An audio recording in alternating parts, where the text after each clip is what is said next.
Hello, everyone, and welcome to another episode of Shonen Jump Off a Building Plus. I'm your host, Dot, and I'm joined by my co host, MegaRaphix.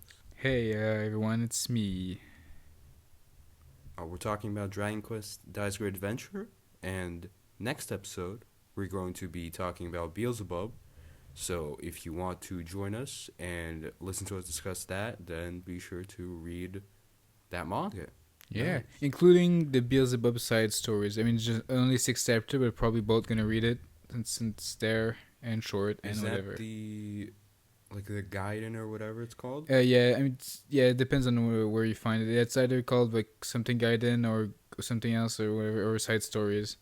I mean, the image is just From what I saw, both it wasn't main fully characters. translated, but I'm not sure. Maybe it is. Or maybe you're mixing it with because there's a couple of spin-off side story stuff. There's specifically one with I'm pretty sure six chapters are all translated, but maybe I'm wrong as well. Okay. I'll check afterwards. Okay, I guess we should do would we recommend? Yep. Kind of the quick non spoiler thing. I would most certainly recommend this. I think if you are a shonen fan, if you're like a fan of shonen action adventure, uh, you owe it to yourself to read this shit. It's fucking fun all around. I don't think it's strong all the way through. I think it dips in certain parts, but overall it's a very very strong package. Great characters, very very enjoyable. You don't need any experience with like Dragon Quest games or anything to enjoy this. It's just like as a standalone shonen manga, it's a lot of fun. I highly recommend. Would you recommend MegaRaphix? Absolutely. Even the part that dips, I still think it's great. It's now one of my favorite pieces of media of all time, and we'll talk about it in the end. But as you said, no need for Dragon. I've played a couple of Dragon Quest games. It help with like spells, I guess, knowing spells and monsters. But like, it's more if you want to be Leonardo DiCaprio in that fucking meme. That's the only reason really to play the Quest game before reading the manga. It's great, and if you're Mm-hmm. already a Dragon Quest fan, though, go read it. It's cool and good. Indeed. And now I guess we'll talk about our experiences with the Dragon Quest Die and also like the games in general. Yeah, Dragon Quest You go franchise. first. All right, I have probably the most storied history out of both of us. I'm still not like a big GQ guy yet. I want to be, but Dragon Quest 2 is too mid for Oh. me, unfortunately. But yeah, I started the first time I heard of Dragon Quest as like a thing that existed was when I used to have a DS simulator because I was big into that for a little bit and just scrolling through ROMs on whatever Cool ROM or MU Paradise or whatever. I don't know if these sites Let's still go. exist or has Nintendo just murdered them in cold blood, but I found myself with a game Sad. called Dragon Quest Monsters Joker, which was I know Dragon Quest Monsters like a Pokemon kind of Dragon Quest game, and Joker were like the DS ones. I mean, monster I'm taming has the been a thing Joker, since baby. exactly. In the next episode, we'll talk about the Snyder Cut. Can't Let's wait. go. Yeah, so that's the first time I played a little bit of that. I never finished it. And then last 2 years, 2 years ago, yeah, I played Dragon Quest 11 on the Switch. I fucking adored it. It's one of my favorite games of all time. That was my, and then from that I was interested in checking out more Dragon Quest stuff, but never did until the Die anime started in 2020. I watched that. I'm still caught up. Well, I haven't seen the latest episode, but who knows what the latest episode will be when this comes out. But and after that, I've read this manga obviously and played Dragon Quest One because of this episode, just to have a little more context into it. And started Dragon Quest Two, but I haven't finished it because again, it's fucking sleeper and I don't care and I want to be done with it so I can play fucking Dragon Quest 3, but I will never be done with it, so I guess I'll never Sad. play Dragon Quest ever again. Very sad. Yep. Okay, my experience with Dragon Quest, I mean, I always heard of it because, like, you know, if you're in anime circles or whatever, you hear, like, Dragon Quest, Final Fantasy, whatever. But I'd never, like, played any of the games. I was playing this, like, Discord waifu collection bot called Mude. You, like, collect waifus or whatever the fuck. And I used to play this stupid shit. And there's a guy on one server who really liked Dai. Like, it was his favorite manga, one of his favorite manga. He like really fucking liked it. He was collecting all the characters from it, and for no fucking reason, just to be a dick, I think I cucked him on like Mom and Die, and instead of like giving him to him like a nice person. I was like, no, I'm not gonna give him to you. And he was like, why? You haven't even read it. So I went and I read the manga out of spite, which kind of a dick move, but whatever. I really enjoyed it, and for the next like year or so, I read it. Like I would read 10 chapters, then I would take like a 2 month break for no reason. Then I'd read 10 chapters, take a 2 month break, and over again. Even though I did enjoy all the chapters that I did read, I got to about like halfway through Baron arc, and then I stopped. Then the anime came out. I started watching the anime weekly. I got to like halfway through Flazard arc, and also stopped. And I'm gonna watch that soon. And then I played Dragon Quest 3 all the way through because we were gonna do this podcast, and MegaRaphix said that this manga was based on Dragon Quest 3 or like inspired by it heavily. Well, it's more So I like the decided to Dragon play Quest that. 3 is the most important Dragon Quest game, pretty much.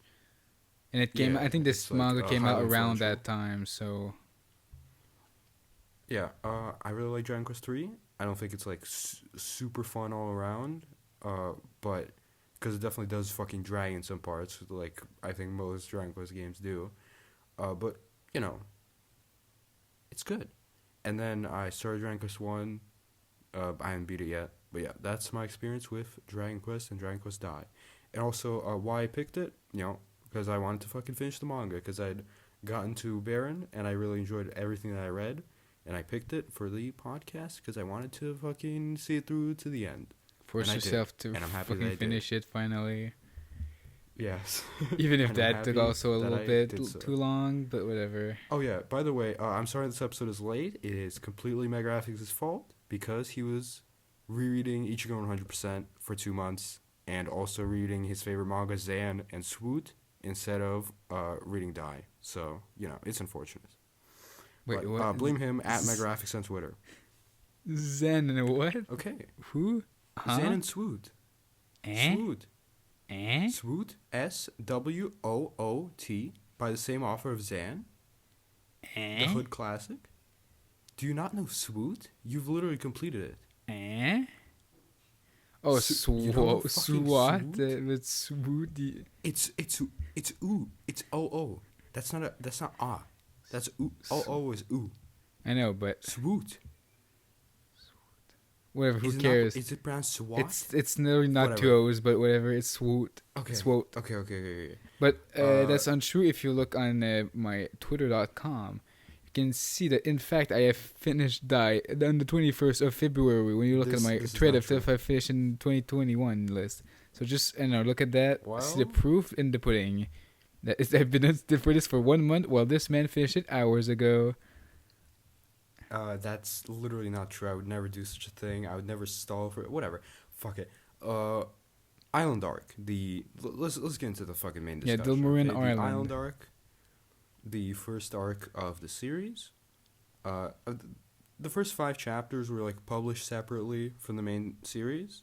In 2 separate civilizations, and chapter 6 opens up with a color page and a color spread, which is typical of like a new Jump series. So that also adds up. So yeah, I'm happy that these first 5 chapters became popular enough to warrant this series being fucking made. Because series is good, even though these first 5 chapters are kind of mid.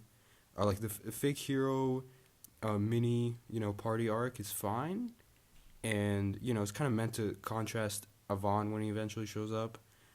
But it's like easier to appreciate this arc in retrospect, because considering that the fake heroes have their own whole like mini subplot arc later on. Yeah, I which think is it's pretty great. Propose the case for both of those little stories, because the characters, well, a little less for the second one, because like a lot of the characters they introduced also are gone except for Leona, but introducing like Leona and the fake heroes and the King of Romos, all of them come back and are pretty cool later mostly.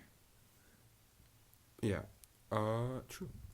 I like the spread, first introducing Dai, he's like riding a bison or whatever the fuck that monster is. It's cool and joyful and cheerful. Nice. Indeed. And we meet Dai's grandpa, who is a good, sweet man. Yeah, We also brass. meet Gomi-chan, who at first I thought Gomi was annoying, and now I want to kill myself, the past me, for thinking that. Yeah. I remember you like, oh, and- God, it's making me want to pee because it says pee pee pee in the anime. What a fucking annoying. and I was done by that time. I was like, yeah, I don't accept Gomez slander. You fucking disgusting human being. You don't understand my pain. I'm sorry to Gome. Yeah, chapter 2 with like the finishing off like the fake hero arc changed significantly in the 2020 anime because like here, you know, in the manga, Dai goes to a kingdom and then he saves Gome there. But in the anime, it's like all set on a ship, and the king of that kingdom is on the ship with the hero party, with the fake hero party. I'm guessing it's done so it's like more impactful when Dai actually leaves the island and, you know, goes off Yeah. on his big I adventure. think that, and also like pacing wise, just make it a little quicker to these first 2 arcs before getting to the real stuff. I assume those are the reason. Yeah, that makes sense.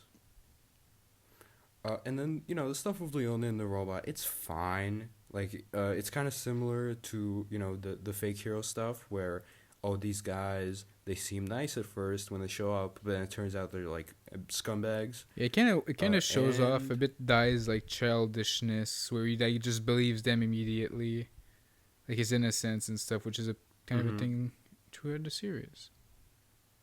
He sees the best in people. Nice. Hero man. Rereading, you know, these first couple chapters, I noticed like a lot of this early stuff is a lot more violent, like compared to the 2020 anime, because in that like the violence is toned down significantly, and here it has kind of the 80s, 90s shonen, like everything's like hyper violent. Well, it's not hyper violent here, but there's some fucking blood. There's some blood that is unfortunately not there in the anime, which is kind of sad. And I like the page of Dai first awakening his dragon crest, where, you know, it's a dramatic close-up on his face, and the robot and scorpion fights are pretty cool in general. They're nice. And then getting into the main stuff, Avon is introduced by fucking running around that whole island and drawing a summon circle, which is a cool moment. And also a Pop. Yeah, my hero. And is fucking awesome. I just one of my favorite like character archetypes is the coward who like later on becomes a Chad, and especially like he becomes a Chad when his friends are in need, and Pop, you know, displays that very well. He's basically a lot like Usopp, if you will. He's definitely a friendship man. He definitely is a friendship man. Very, very good man. And, you know, we get a mini training arc, which is fun. I like Dai being a hardworking boy, and Avon turns into a fucking dragon, which is funny. And I keep forgetting that happens. I've gone through the section 3 separate times, and each time I forget that Avon turns into a fucking dragon, and it surprises me every single time. It's weird. And then, you know, the series really gets good when Hadlar shows up. I like whenever like it's the final boss showing up early on in media, and you just see the large power gap between them and, you know, the main characters, even though this isn't really the final boss. And also he kind of gets his first of multiple L's that he'll take throughout the series. He takes a lot of fucking L's. Well, before that, he kind of takes a mini W. Oh, yeah, he takes a pretty big W, but after that, it takes a bit of an L as well. For sure. And we learned that Avon was the hero who previously defeated the Demon King. And there's a big twist that Hadlar, turns out, he was never the true Demon Lord, because there's Vern, who's the actual one. Oh. And Avon has a good fight with Hadlar, and he sacrifices himself. It's a good emotional moment. It's probably the most important moment in the series. Like, it kind of that's what pushes all the characters to go on the adventure, like follow in his footsteps to save the world and stuff. It's cool. And the fact that it pushes a lot of people is why I don't like a certain thing later on that we will get to, but we'll get to that in due time. And also, I like that Dai doesn't fully get to finish his training here with Avon, and he needs to like master the Avon slash and a lot of the other techniques later on his own, which is a cool thing. And Dai uses the Avon Strash, or like the early version of it, like a little scuffed one. Yeah. And he beats Hadlar, which, you know, feels a bit too early, But looking back on it, it definitely makes Hadlar look like a little bitch. But then it comes back later with the fact that he did look like a little bitch here in like an interesting way, and it sets his character on like a cool arc that will pay off later on very, very well. And also during this section, the anime like popped off with the Hadlar fight. So even if you've only read the manga, watch episode 4 of the anime because it has some very, very good animation. It's cool. And we get introduced to the 6 regiments of the Demon Army, and Dai and Pop set off on their journey. It's a Dragon Quest Dai adventure. Yeah, they're great. And they did great adventure. Big one. Great one. Let's adventure. go. Dai one. It is Dai one, for sure. And yeah, this is probably the worst arc in the series. Yeah. Yeah. But, it's still consistently super fun to read, and it doesn't, like, linger on one thing too long, so it doesn't really get stale. It's just, it's a fun arc. Yeah, it's and a good it intro, sets up some pretty good stuff again, with obviously, showing the characters for the first time, and like I mentioned earlier, seeing a little bit how pure of a little boy Dai is.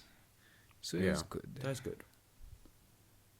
I agree. And getting into the fucking meat, getting into the Crocodine arc.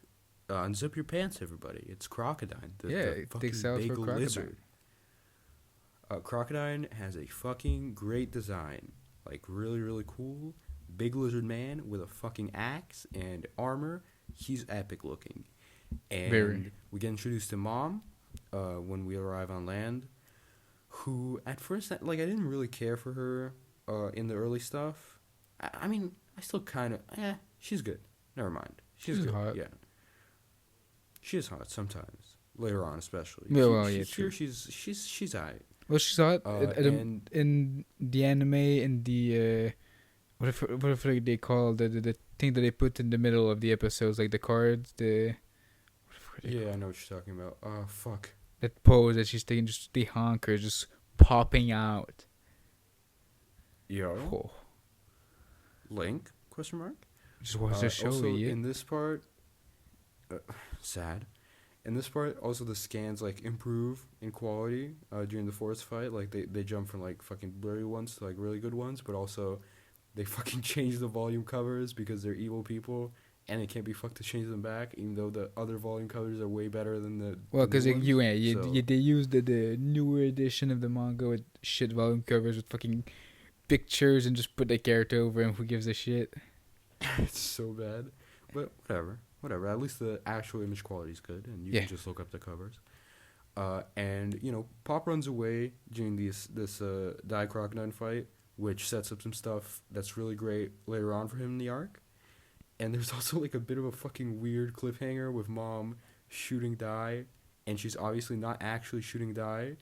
Like, and this is also in. Well, she is shooting him, but she's obviously not gonna fucking kill him. Yeah. And there's also a cliffhanger in the 2020 anime, and when it came up, I burst out laughing. Like, the episode just fucking ends with Pop going no, and she fucking shoots Dai, and then the ED rolls. It's funny. And then Crocodile retreats, and we get a flashback with Yvonne being a based libertarian and saying that guns are just a tool, and guns don't kill people. People kill people. My hero.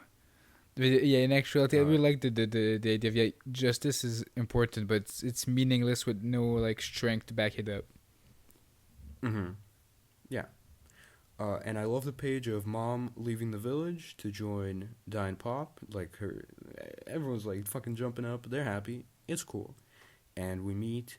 I don't remember if it's exactly here, but at some point in this arc we meet Zabuera, who's the most evil motherfucker to ever exist. Yeah, it's around that time. Yeah, he talks of his plan with Crocodine. That's where Crocodine abandons his pride. Kind of. Well, starts abandoning his pride. Indeed. And we get to Romo's castle, and I like the fake hero party, the way they're reincorporated here, especially with the wizard, how he plays into Pop's arc, and he gives him a pep talk and is like, don't be a little fucking bitch, don't be like me, don't fucking become a sad wizard man, go save your friends. And Pop does that eventually, after he also gets slapped by Mom. Well, yeah. And Also, the king of Romos not wanting to abandon his country, and he doesn't want to fucking escape. Also, kind of mirrors Pop's arc a little bit. And I like the moment where Pop finally gets his shit together, and through his bravery, he shows Crocodine the error in his ways, because Crocodine teams up with Sobrera, and Pop's like, "Don't fucking do that. Have some honor." Can you call yourself a warrior or something like that? It's fucking good. It's really great. And Dai uses the Avant Slash on Crocodine. It's a cool spread, and Crocodine fucking jumps off a building. Shonen jumps off a building, dies in real life. Very sad. Anything else for this arc?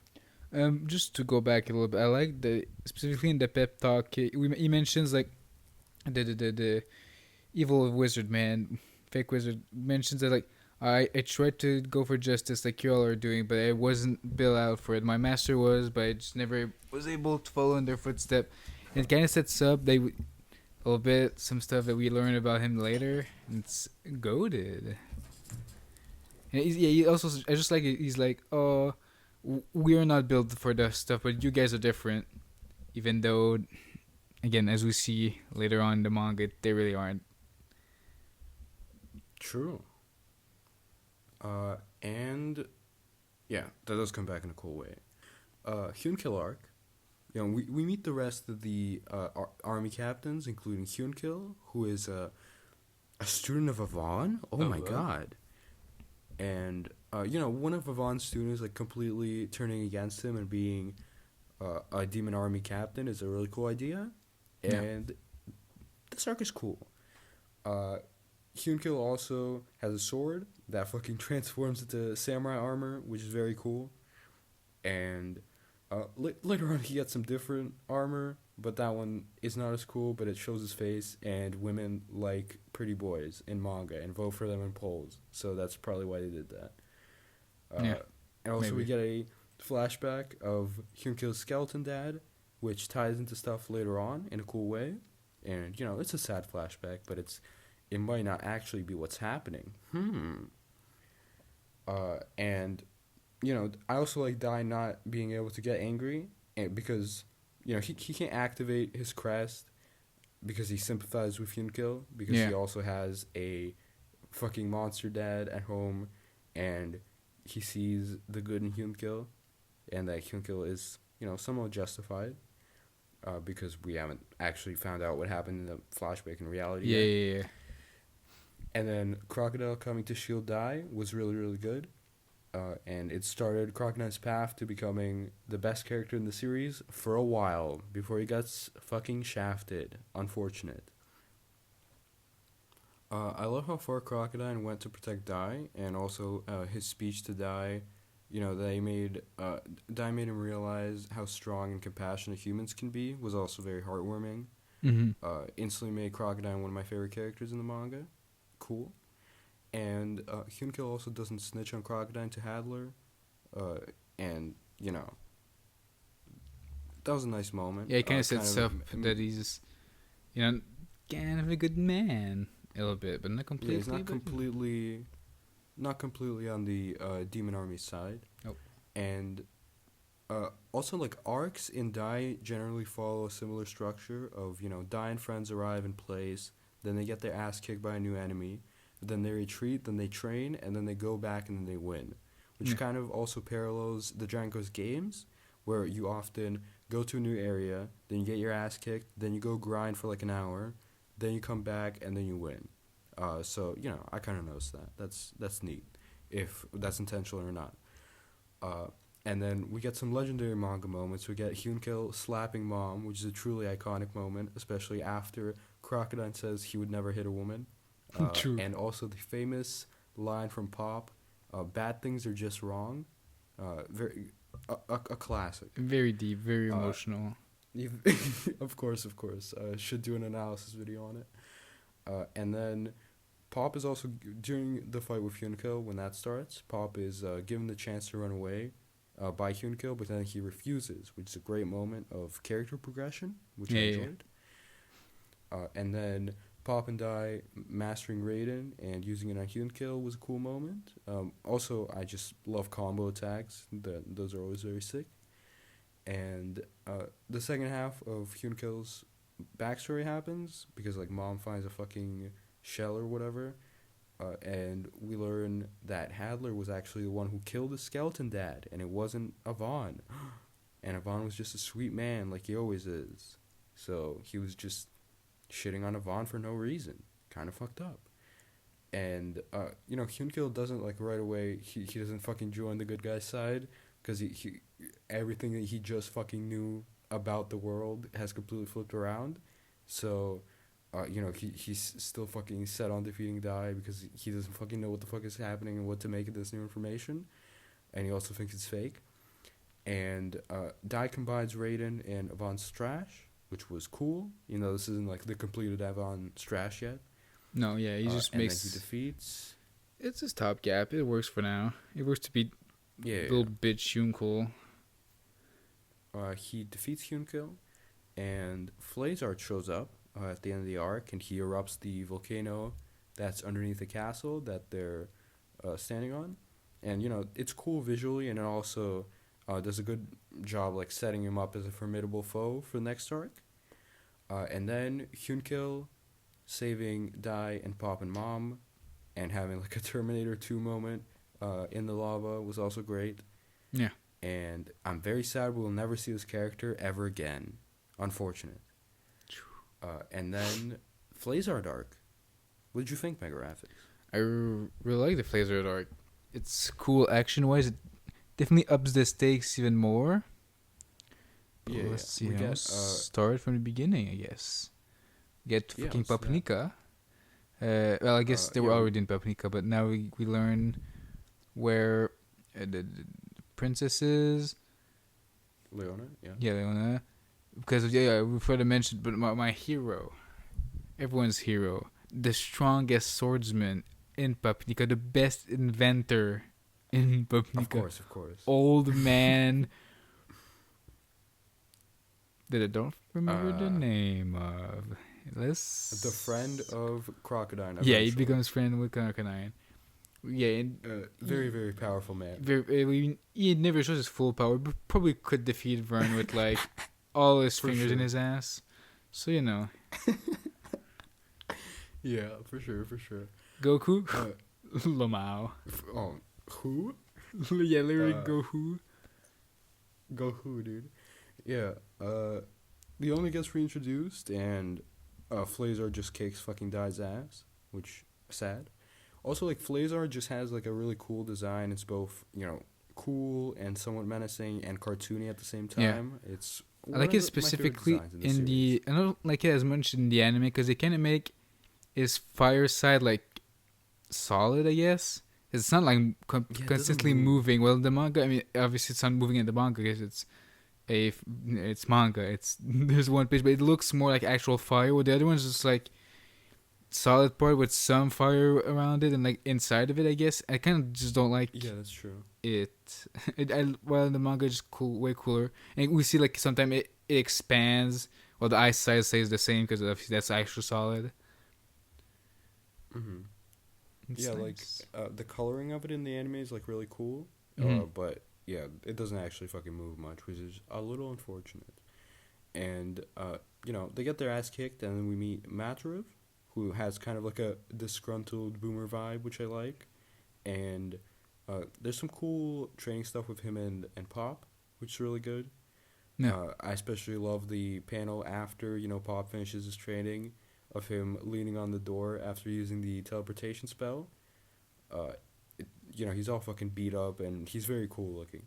Good Pop moment.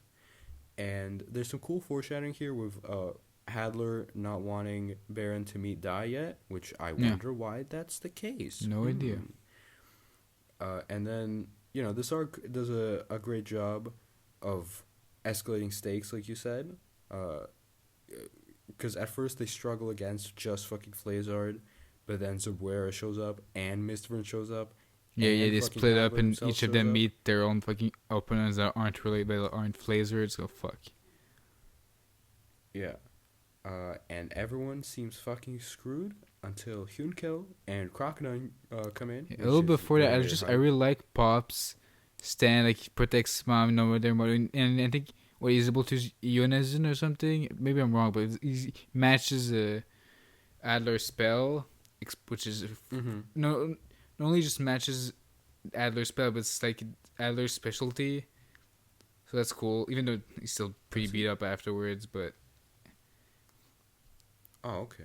I forgot that happened. Huh. Okay. And also, I love Hyunkel and Crocodile just being bros now.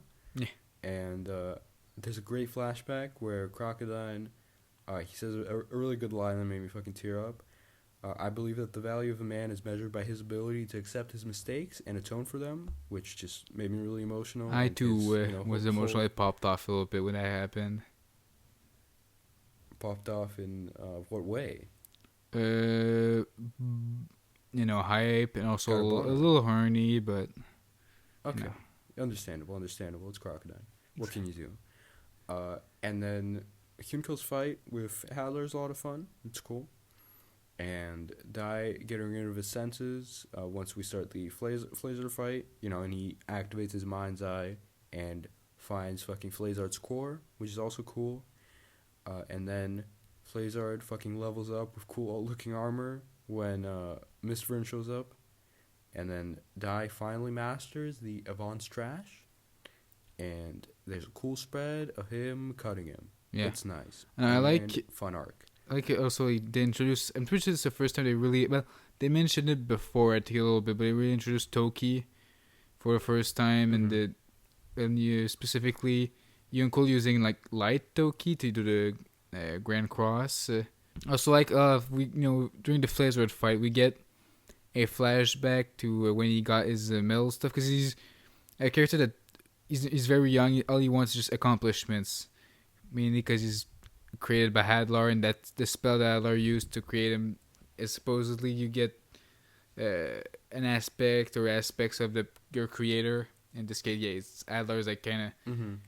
almost pathetic how much he wants achievements and to be cool and stuff. And so even when he was like just created, he grabbed the middle out of the fire, which the fire spell is the Vern created with that stuff happened. Whatever we see him use against his fight, the first fight. Oh, maybe the second fight as well. But I don't remember exactly. It's basically just his basic fire spell, Mera, and all the fucking captain were all fucking scared of it and hesitating to go grab the middle out of it. Oh. And that's his basic fire spell. He's fucking strong.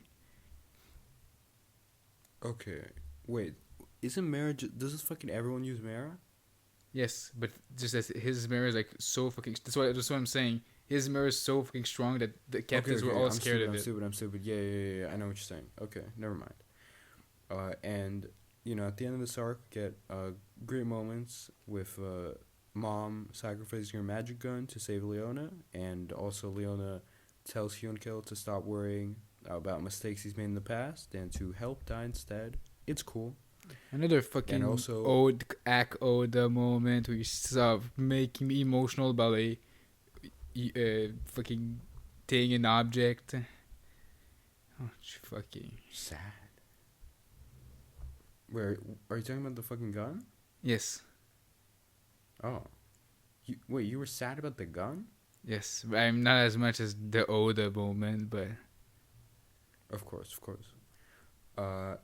Also, I love the spread of Kiganjo moving for the first time with, like, rocks crumbling around it, and also the page of it, like, standing in the middle of the sea just a at night. shadowy figure in the sea, the shadow of a giant. Fucking cool pages. Like, pop into my mind when I think of, like, early Dai stuff. Mhm. They're cool. And then And yeah, I just like the Pop pulls little a... banquet Oh. that they have. We see Leonax relaxing a little bit and being silly, and we have the old man becoming friends with Crocodile, specifically Crocodile drinking on his own, and them coming in. The old man and a couple of soldiers coming in with some alcohol. He's like, "All right, drink this. This is the best drink I've ever had." Because now he has friends and he's accepted. even if he's the big crocodile man. Nice. Sweet. But what isn't nice is Pop. He pulls a self-cuck and he messes up the perfect opportunity to confess to Mom, which is just a truly a top 10 most tragic manga moments. Really, really tragic. Very sad indeed. And then, Mom says that she's gonna leave and she's gonna do some training, and she gets replaced by Leona for the next arc. So there's that. And, Flazard arc overall, fun time. I don't have like a ton to say about it, but it's good. Yep. And going into Baron arc, which is a very good arc. Indeed. I like the slice of life stuff that we get kind of at the start with, there's a couple chapters of them goofing off in the department store, which is a lot of fun before we get into like the serious heavy Shin arc. And then the way the dragons are drawn in like the Toriyama-esque art style, because Toriyama obviously did the character designs for Dragon Quest. Yeah, for the original games. They always look really fucking cool. Like all Toriyama creature designs, just in general, are very good. And so seeing them adapted cool to this with a Hydra, it's good. Indeed. Very brutal fight. Yeah, swords don't work, so you got fucking crush that man with your paws, your fucking big, meaty, small boy paws. Just destroy him. It's fucking brutal.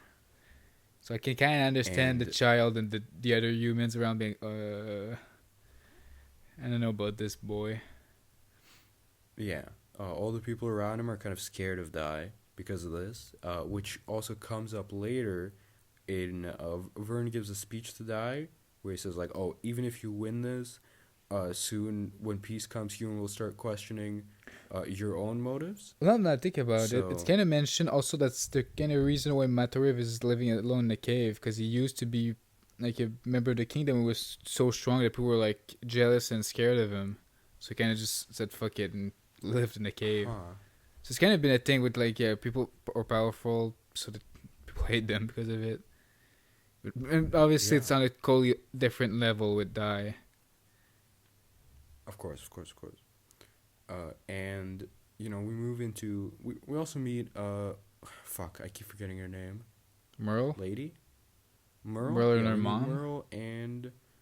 Is it her mom or is it her fucking grandma or whatever? I think it's her mom. Well, I don't fucking know. Old little old lady. Fucking hag. Yeah, she's funny though. Yeah. And she's just forced to tell her Baba from Dragon Ball now that I think about it. Pretty much, yeah. We get to Terran, which is like a cool location. It gives off like an eerie, mystical sort of vibe as soon as we arrive. And, the prospect of learning more about fucking Dai's Dragon Crest is instantly intriguing. I'm like, I want to learn more about this. It's nice.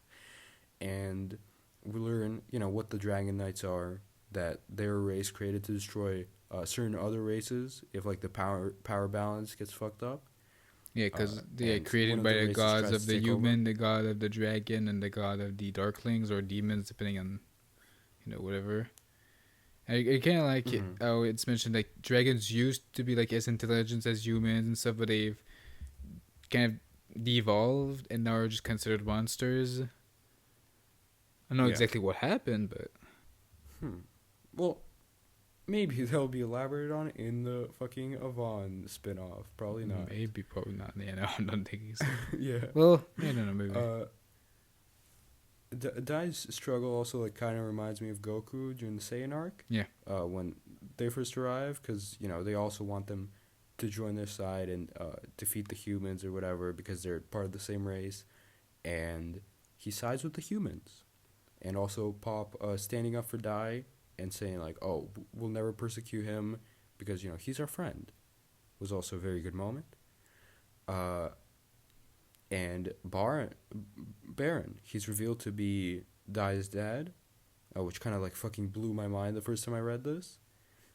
And it's a little obvious in retrospect, but still a good reveal.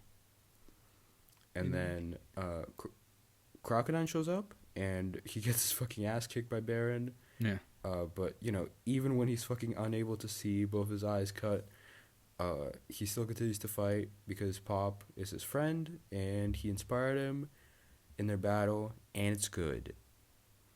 Yes, And indeed, then all true. I'm spitting straight facts. What can I say?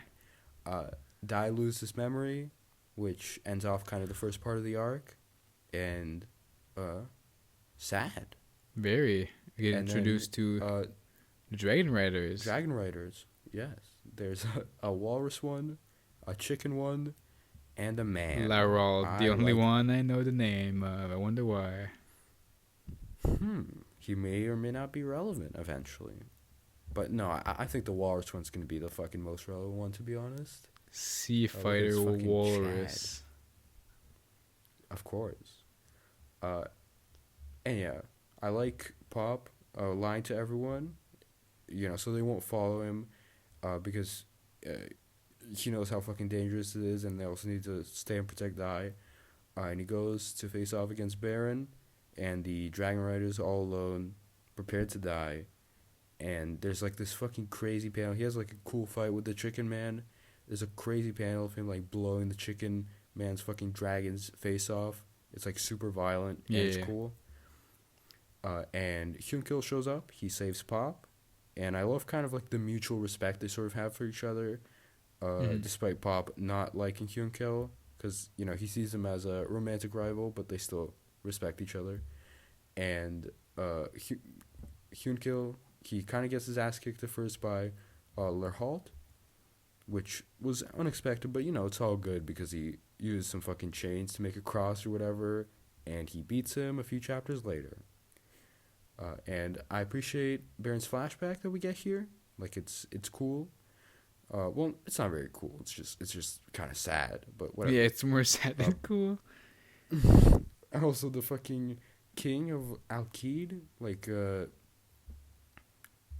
I don't fucking understand why he believes that Baron is the demon right away with like no evidence. It kind of didn't make sense to me. Early on, it's because he's pretty strong and people are scared of him, so he's like, oh, he's a demon. Oh, that makes sense. Let's fucking murder his ass. But I don't, it's been a bit since I read that part, so I don't remember specifics. Yeah, but like when the guy's fucking married to his daughter or whatever, like wouldn't he ask him first or some shit? I don't know. But also, yeah, it does kind of play into the overall themes of the arc. Yeah. With Dai also potentially facing a similar thing in the future. And, you know, Pop and Hyunkel, they're both willing to die for each other, which is cool. This fight overall, like, is cool in general. And Lerhalt kills the fucking walrus man because he took hostages, and that's not very honorable. And, you know, good moment. And then we get into the fucking Baron fights. Talk about it a little bit, sir. I don't know, there's not much. Like at first, everyone has to fight to protect Dai because he's lost his memories. He acts like a child and just wants to get his dad, so that to be put in fucking jail. It's then all of them fighting to try to protect Dai, even if they have literally no chance against Baron. It's nice. Like fucking Crocodine and Leon and Pop, what the fuck are they gonna do? But if only I had the old man from Papua New Guinea. Exactly, I don't know definitely why. fucking save them. So fucking Leona went to be the one to go with them. Kinda cringe. Yeah, true. And yeah, Baron uses his Ryumajin form, Yeah, which just has like a really cool design. Okay, I'm fucking trying to remember what happened first. Did Dai get his memories before Pop died or after? After, right? After. Yeah, No, yeah. Like immediately, that's why he got his. Yeah, yeah. memory. Okay, that's what I thought. Yeah, because there's a moment where like it's fucking desperate. Like they're all completely fucked, and Pop is he's protecting and hugging Dai even though he knows that he can't fucking do anything, but he still refused to give up, and I'm crying at this point, and then he gives like a great speech, about how Dai fucking changed everyone's life, and it's very emotionally powerful and great, and then Pop uses Magante on Baron, which is the same attack that Yvonne used during his self-sacrifice. So it's cool, and also made me cry, despite it being pretty obvious that, Pop wasn't actually going to die here. And then Dai gets his fucking memories back, and we get Dragon Ball Z fighting. Yeah. Like, it's just Baron versus Dai is just a straight up DBZ fight. Yeah, I really like Dai coming then, back and just taking the page of him, like, taking back to all his memories with Pop, and specifically when it mentions, like, oh, this is the end of the adventure because now he's dead. It's a really good moment. Yeah, Dragon Ball. I can't believe he's fucking dead. Oh my god. Yeah. And everyone helping Dai in his fight was also great. Like, Hyunkel gives him his sword, Crocodine briefly, like, holds off Baron, and Pop comes back from the dead and gives Dai an opening to defeat Baron, using, well, Gomei comes close to him and has, like, his Gomei, first of his aka multiple... Jesus. True, his multiple... what's the word? Miracles? Miracles, yeah. Bringing Pop back for a small amount of time. Yeah, like... Yes. Also, like, how he has obviously has his crest, but he can also move it throughout his body. Specifically, moves it to his fist because of the blood of his mother. So he's more human than a Baron. Mm-hmm. So yeah, it's like, oh, he wants to kill a human, but the fact that he's human made him able to beat Baron.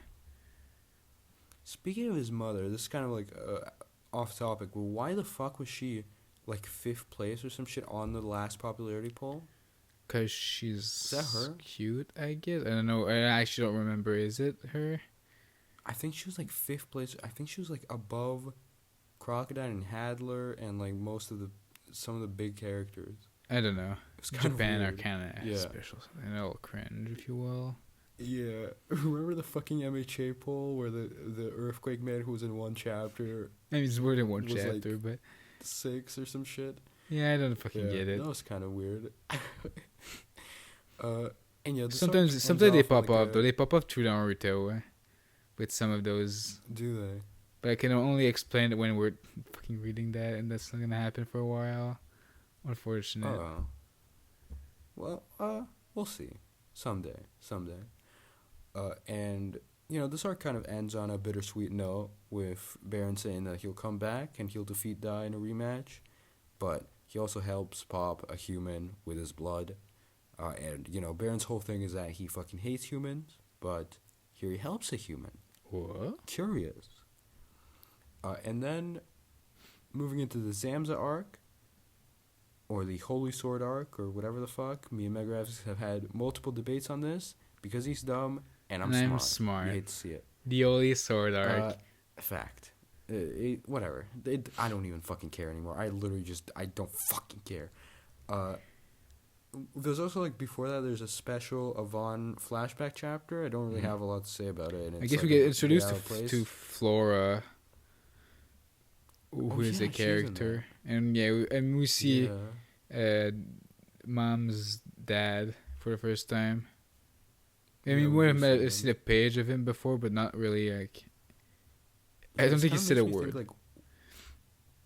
No, he said a little bit. No, he didn't. No, he didn't. Before this, no. Yeah. It kind of makes me think, what the fuck is even the Avon like spin-off manga that's going on by the Zipman author? Because we've seen most of the important parts of the Avon like backstory in fucking Dai. Like, I mean, I assume it's like at least important parts, like maybe how he got all of his party. The rest of it, at least, like, we don't know how he meets Brokina or Matariv, so I don't know. But we'll know when we fucking read it if it ever gets translated.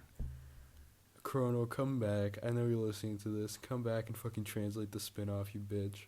If he translates one more manga, he's gonna die. I know you almost fucking died translating Dai, but yeah, come back and translate it for the homies. Yes, for the boys. And for the boys. And their mom comes back, and she's a fucking hot martial artist lady in a hot outfit. And I think just the choice to make her a martial artist, it just made her like 100 times better. And more entertaining to watch, like in combat and everything. Very good choice on the author's part. And also there's a funny rat or funny mouse man funny sidekick who at first, like in the start, he's always fucking mauling, but then later on he's just funny. He's not mauling that much. And you know, the idea of like a Dai tournament arc sounds pretty cool, but then it turns out it's not that because fucking Zamza shows up. Oh, so only Mom is the only known character that actually enters the tournament. Yeah, that should have kind of for some reason I still thought it was gonna happen, but to me that should have been a dead giveaway that the tournament isn't actually happening. So and also the combatants don't look interesting whatsoever. And you know Zamza, he's the son of fucking Zabuera. Yeah. And he transforms into a hyper demon, which may or may not be a thing later on that is important. And, you know, it's a cool idea, like a combination of all the Dragon Quest monsters into one monster design. And, you know, it doesn't come close to being, like, as menacing as Baron. But it makes up for it by having that fucking fat dumpy dude. Exactly. And, you know, this fight is okay. Like, Pop kind of pops off, as always. You know, he tries to save Dai, and he also uses Flazor's attack. And Chiyu, he builds up some courage, and he fights against Zamza, despite, you know, his fucking animal instincts telling him not to do that. Yeah, I like Chiyu's stuff about I was always trying to be cool and stuff and do like cool martial art move, but like he's a little mouse, man. He has no limbs, barely like can't fucking punch a man. So he becomes Sonic and he's able to actually do something for once, and it's kind of cool because you know being cool is not just trying to look cool; it's also doing something. Yeah. Chiyu, like, still, I don't know, I'm still conflicted on his character, because he's kind of a comic relief character later on, and sometimes he's funny, but sometimes he just kind of feels out of place to me, but he does have some very cool moments every once in a while, so, you know, I'm still happy he's there. And Mom breaks out of the bio prison she was in, which was cool, and she fights against Zamza, and, you know, cool martial arts, it's nice. Yeah. And Zamza gets killed, but he also somehow dies as one of the most fucking respectable villains in the series because he stood up for his ideals and he stood by his ideals. And, you know, he just wanted to fucking help his dad despite his dad kind of being the worst person to ever be alive. On Earth, ever. yeah. A little bit. Yeah. He's such a little fucking bitch. I just want to punch him. Kick him, yeah. I want to play fucking soccer with him. I want to curb stomp as the him. ball. I want to fucking roll him down the fucking stairs. Like, just fucking take I just want to shove him in the locker and block it there, and I laugh at him. I just want to fucking throw him in a fireplace, you know, just fucking kind of poke him around there. True. Just want to see him fucking squirm. Yeah. Moving on. The Sword of Champions turns out to not be the actual Sword of Champions. Yeah. And in retrospect, like, these are probably some of my least favorite chapters in the series, despite me still liking them a decent amount. Like, they're fun to read, but not particularly memorable compared to other stuff. Yeah, it's also like, and then coming off of the Baron arc can kind of be like, oh yeah, I mean, come on now. I think just the middle section in general, it has good moments in it, but overall, post Baron before the final arc, it's a little barren, if you will. Yeah. And going into the Holy Sword arc, or I guess the second part of whatever. Continuing the Holy Sword arc. Yeah, sure. You know, I felt kind of stupid for not realizing that Burkima was the ghost, because it's literally like some Jackie Chun type shit from Dragon Ball. Like, the man is literally just Master Roshi, and he's in this fucking disguise in the tournament. It's funny. And then there's a really funny moment where Chiyu starts talking about, like, oh yeah, I'm gonna join the party, and Pop just ruras the fuck out, because he's like, no, I don't want anything to do with this man. And we meet Pop's dad, named Junk, and we meet Long Burke. And, you know, it's cool to see Long Burke after he was set up in Baron arc, and maybe even earlier, I'm not sure. Yeah, I'm pretty sure he's mentioned in the Hyunkel arc when he talks about his armor, but maybe I'm wrong. Okay. And there's a spread of Demon Castle arriving in Papunica and destroying a ship, which is pretty great. And we move to the Mistborn fight. Mistborn shows up, and Hyunkel's also there. And there's a really good moment where Mistborn pushes Hyunkel to use his darkness Toki. Toki. Yeah. But Mom stops him because, she never wants to see his eyes clouded by evil again. That was cool.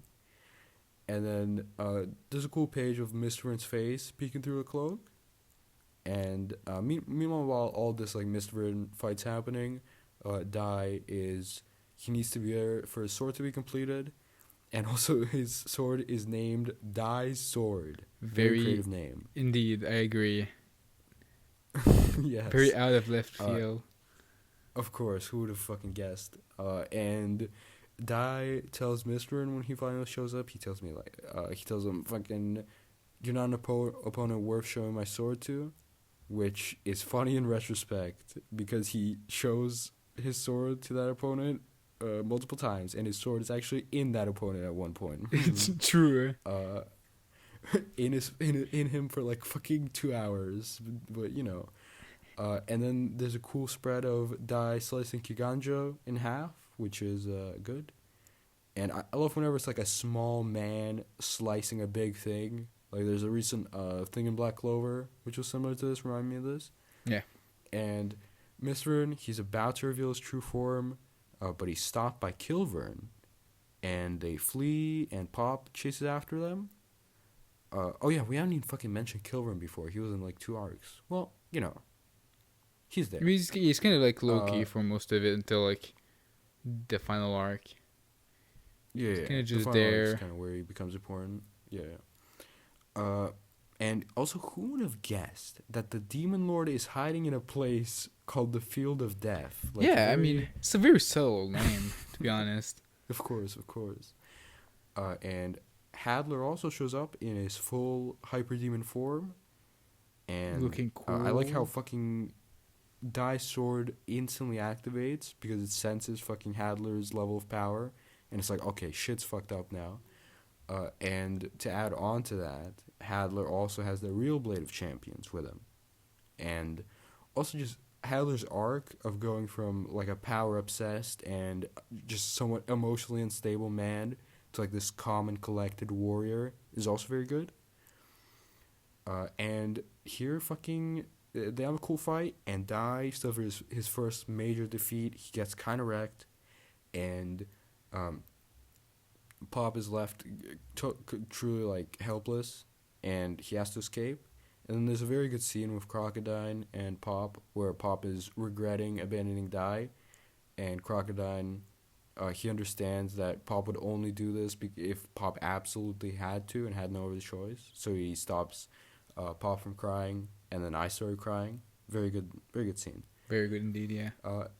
And yeah, that was the Holy Sword arc. Overall, it was good and it serves its purpose in the story, but it doesn't feel complete or anything. And it's sort of unsatisfying. With I'd say that's where we get to the second half, this series. The first half until I guess we haven't gotten to the big middle fight of the series, but mm-hmm. It's supposedly those two are setting up. That arc is setting up for the big fight of mid fight of the series, which is in the next final arc is long as fuck. Yep. Yeah, final challenge arc. No, not final challenge. Fuck. Epic challenge arc. Yes. Shit name, but whatever. We finally see Vern's full design, which is revealed, which admittedly was underwhelming at first when we see it, and I was also spoiled on both his designs, but later, his design improved significantly. Well, I think the old man design is kind of meant to be underwhelming, because as Adler says, what, that's Vern. I feel like it'd break his neck. He's a feeble old man, so it's kind of the point. Mm-hmm.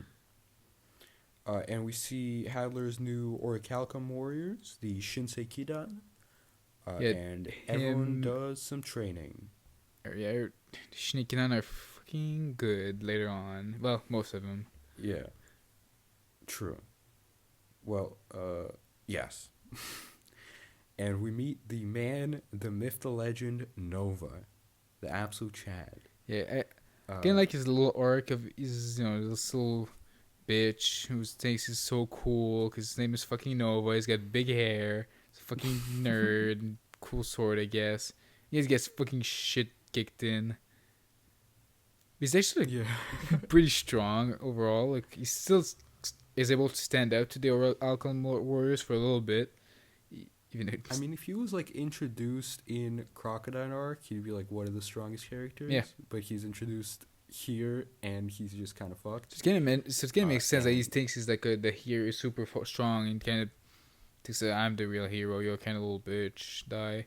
But I like Die. Like True. after showing him that he's way stronger than him. I mean, I don't really mind that you call yourself a hero as well. We're kind of all heroes. Kind of ties into That's cool. just the world helping Die. Oh. Because I just like every time a character, even if in this case they're like on the same side, kind of similar to the King of Bengarna that thought, just weaponry, swords are gay and bad, guns are the way of the future, my boy. But then nothing worked. All of the tanks don't work against Kikanjo, and Die cuts it in half. It's like, well, I guess never mind. And then he also becomes a sweet man. Yeah. And the Shinsei Kidan, we get this is kind of the first time in the series that we get 1v1 matchups for the entire squad, which is cool. And the manga does like some big brain shit where at first everyone is matched up against the person who you would expect them to be matched up against. Crocodile is against the big man.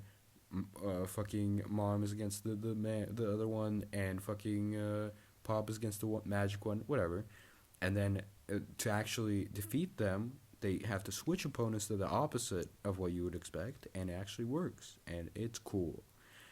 And then Pop uses Midoroa, which is his big spell, and he makes the crucial mistake of saying, "We won for sure," which whenever someone says "we won for sure," that's a very strong spell. It's probably the strongest healing spell I know. But it fuels the incorrect person. Exactly. We won for sure. Yeah, it never works well for anyone. And then Hadlar shows up in a hologram, and he explains that the whole battle was kind of just a test to see who was worthy of entering the field of death. Yeah. And the Shinsei Kidan fuck off to Vern Castle. Meanwhile, Chiyu, our little mouse friend, he's the first one to show up to the field of death. And he's started amassing his army, his strongest squadron of fucking beast boys and gals. Indeed. With the fucking pterodactyl, Gomei-chan. I think that the slime, little slime with a shell is a girl. I think it's mentioned it's a she. Oh, okay. Huh. Yeah, Chiyu's a fucking powerful man. You don't want to fuck with him. He has the whole mob on his side. And there's a pretty great scene where Chiyu is willing to risk his life against like an opponent that's clearly way stronger than him, just because he wants to protect the members of his monster army who he met like 5 minutes ago, but just because they entrusted their life to him, he feels the responsibility to protect them. This is the first time Chiyu like didn't feel out of place to me, and I was like, okay, Chiyu is cool now. Very. And then Baron saves him. And then Baron. Before that, we have briefly. the second, or at least maybe I'm forgetting one, but we get one more of Gomei-chan's miracle. Where he is able to bend Alcalcon, beat the shit out of Finburn for a little bit, save Chiyu. It's very good. Gomei-chan is Jesus. True.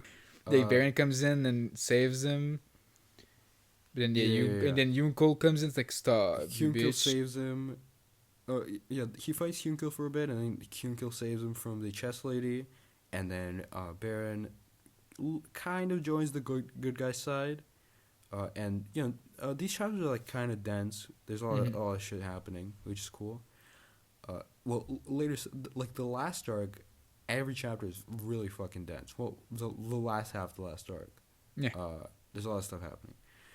And then Dai arrives, the boys arrive, and Dai protecting Baron from Fenburn was good.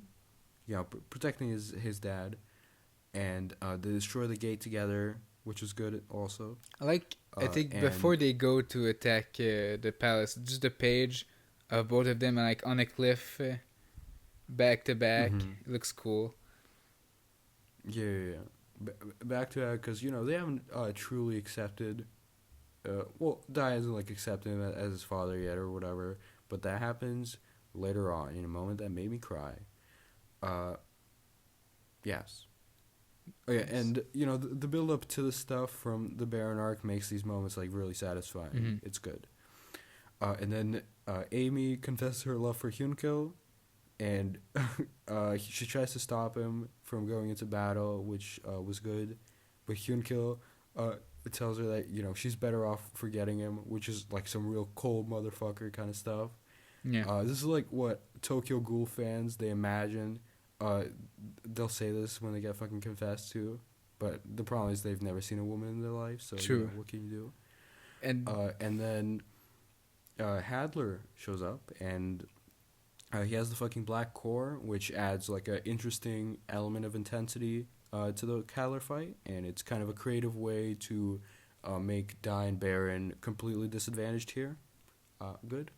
Yeah, I like them like holding back the entire time. And Adlar's like, why am I having not an easy time, but like, I feel like it should be a stronger fight, and they're just kind of not trying to explode him.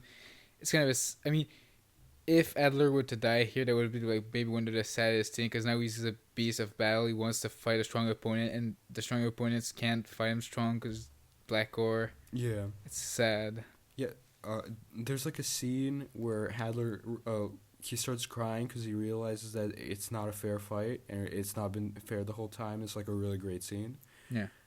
And also, like, before that, Dai shields Baron from Hadlar's claw attack, and then Baron says goodbye to him, just in case this is his final battle, which it ends up being, which made me fucking cry.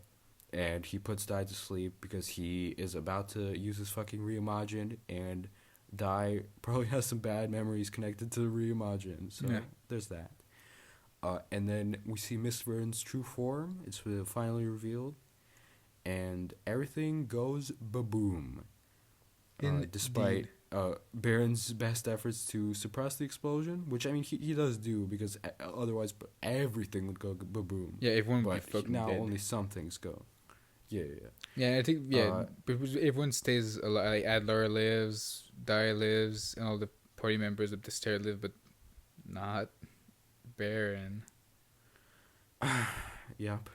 And, the spread showing off Vern's Phoenix-shaped castle is really fucking insane for the first time. Yeah, I love the also, spread. I don't know if you've seen the one of the Dragon Quest logos. Yeah, the Erdrick symbol. Yeah, that's it. The Erdrick symbol. It looks a lot like the Erdrick symbol. Yeah, it's kind of neat, I guess.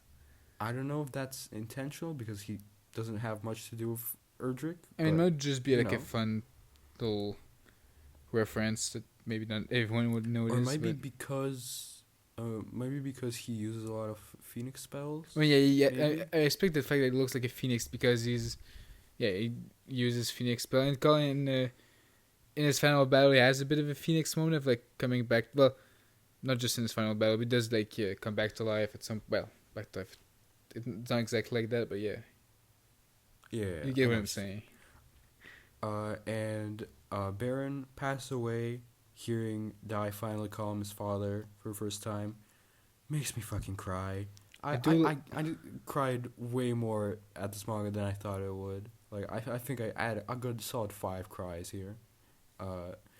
And Vern makes a fucking great entrance, and he instantly one-shots Dai, which gives us kind of a good idea of what kind of enemy we're dealing with here. Mm-hmm. And his power is wild, and he really feels appropriate for a final boss.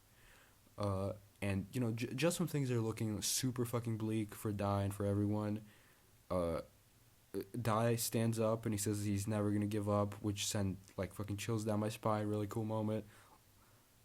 And Dai puts up like a surprisingly good fight here against Vern. And Vern even gets serious and takes out his staff.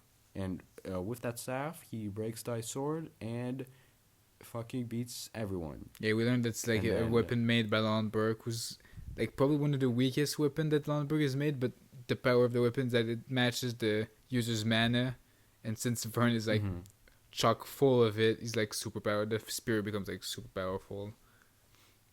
True. And Hadlar shows up and saves Dai, but he almost fucking defeats Vern here, which is kind of wild. If it wasn't for that bastard Zabuera, that little fucking bitch who I want to just fucking take him and just club him to death. I agree. I too want to do that. Just want to put up. And then my main man Block, he dies to save Hadlar. You know the character Block? I do know Block. Thank you for reminding me of his name. If I did not take notes, I would not remember Block. Trust me. I mean, I remember Block, but I always remember his name. I remember Block. Yes. And there's some effective pages of Vern's castle flying around, destroying the world, and it kind of fucking gives the sense that they really failed the mission. Now everything's completely fucked. It's sad. I can like Adlar and the Sneaky and like feeling actually sad at Block's death, and like because when we see Adlar when he comes back, he's kind of like more stoic. He's lost his emotion, but it really hasn't. Just become just a better person. I don't exactly know why, but yeah. Hadlar's arc's really good in general. Yeah. And moving into Holy Ordeal arc, which I guess is kind of like a mini arc before. Yeah, it's like a training arc, or training and trying to like set up everything before we go to the final arc. We meet Flora, who is kind of important, I guess. Yeah, we get this a bit of it like oh shit, like we see her appear, but we don't see her. It's just like, oh, come with me or whatever. And it's like, who is that? Is that Avon? Who is that? Dude, I thought that was fucking Avon. And I also thought that was Avon when that first happened. I was like, wait, what is it? And then it was like Flora. Oh, because I was like, who else could this be? Yeah, I mean, Flora's like, okay, I guess we saw her in the flashback chapter. So, and she's been mentioned at other points, but like I don't know, it just didn't feel like the character to do that kind of stuff with, or not like. Yeah, thank God the author is not a hack, and he would not bring back Avon. Thank God. So that's good. Yeah, Dai is revealed to be the final Dragon Knight, and is brought back to life, because he fucking died in his battle with Vern. Yeah, Baron. I think what Baron gives his life as a dragon, or the Mother of Dragon uses her last of her power that she has to bring him back to life, and something. He also gains I like that because I don't know if it's. I think it's mentioned that he gains Baron's dragon symbol crest. It's not mentioned here. Okay, I didn't remember if it was later on. Yes, it says. Well, yeah, this is the one that he does gain it. That makes sense. Yeah, yes. And then there's a few chapters where, coming off of Dai's big defeat, he finally just fucking crumbles under all the fucking pressure from everyone's expectations, and he just runs off. And Pop is a fucking good friend, and he has a great conversation with him where he says that he believes in Dai not because he's a hero or because he's a dragon knight, but because Dai is Dai, and made me cry. Same. And he says that even if Dai doesn't come, that I'm fighting without you. And this whole section felt really emotionally mature for a series aimed at a younger baby audience. It's good. I guess. And then I guess. I mean, I don't know. I feel like if that's emotionally mature, pretty much all of the manga and Shonen Jump are emotionally mature in that way. You're right. You're right. You're probably right. It is a good moment, though. I'm not gonna. Yeah. And then Dai comes back to everyone, and he promises that he won't waver, even if he doesn't know that he's gonna win for sure. Which that is the case later on. So Yeah. he stood by that. And then Crocodine and Hyunkel are set to be executed. So there's that. And we get a bit of a training arc. All the fucking women go in the cave to find a spell we get or some shit. Nova and I think you in close fighting with Landberg. You will have Nova and the Dai practicing a new move. What could it be? Ravant's Crash. You have And Pop. is trying to find the color of his soul. Poor man Pop is the only one that's not able to, and then he starts doubting himself as well, because like, oh, I'm just a normal guy. I'm not the son of like the last hero's party. I'm not a princess or prince. I'm a royalty. I'm not a fucking dragon knight. Not like a deity. I'm just a guy. And they also have like because he doesn't the text that he had doesn't mention like the last so, like they all have an aspect to their soul, like courage, purity, what the fuck was the other one, love, swordsmanship, or like warriorship, and I think I'm forgetting one more, but I'm not sure. I don't remember what like Leonis was. No, one of them is scratched off. Yeah, but that's it. Purity is scratched off, and they think that courage is die. So it's like Pop, they don't know who, like what Pop's is. But it turns out his is courage. Which is fucking. And Lon Burke comes back, and he brings back Dai's sword, and he also made weapons for the whole squad. Yeah, and then the new Dai's new sword, who like squad. What is a well, the sword in itself is not like barely modified. It's the scabbard. It's a cool new ability. And God, there's a fucking moment where Mom asks Pop for a relationship advice with Hyunkel, which is just kind of fucked up. That's definitely very a woman fucked up. moment. It's disgusting. Yeah, and these kind of like the chapters before the fight have a very foreboding vibe to them. Like this is really the calm before the storm, and shit's about to really go down, and it does. And we're here. We're finally at the fucking Vern arc. The finale, right at the big the last chapter of, or maybe it's the first chapter of Vern arc, whatever. We have Dai has his dream of his mother and his father, and it's fucking great. True. That's just a small moment before they like wake up and or the morning of the raid. It just got to me. It got to me as well. Very good. And then Hyunkel turns evil for a bit because he tries to pull some big brain shit on Mr. He's like, oh yeah, I'm gonna join your side, but then Mr. makes him fucking drink something and he turns evil. But then his sense of justice is so strong that he turns good again. So there's that. And everyone launches a full-on attack. Lomberg fights Mistburn, which is like a really cool matchup. This fight doesn't like really go anywhere, but just seeing them fight together is cool. And they have like a past, and there's a little flashback shown there. It's neat. Yeah, I like that Lomberg. Like it goes on Dai's side, even though like he could just go on Vern's side. Vern would probably accept him easily, and he knows how powerful Vern is, but he still decides to put his money on Dai. Yeah, because the underdogs are more interesting to root for. So yeah, and then fucking the piece of shit Zabuera, he rolls up with a bunch of monsters from Makai. Makai is the demon lord place. Demon world, yeah. Important for later on, and there's like a really cool spread of all the fucking monsters gathered around the battlefield, and it's good. And also like how Chiyu becomes friends with like the demons with the A and B on their heads. So fucking funny.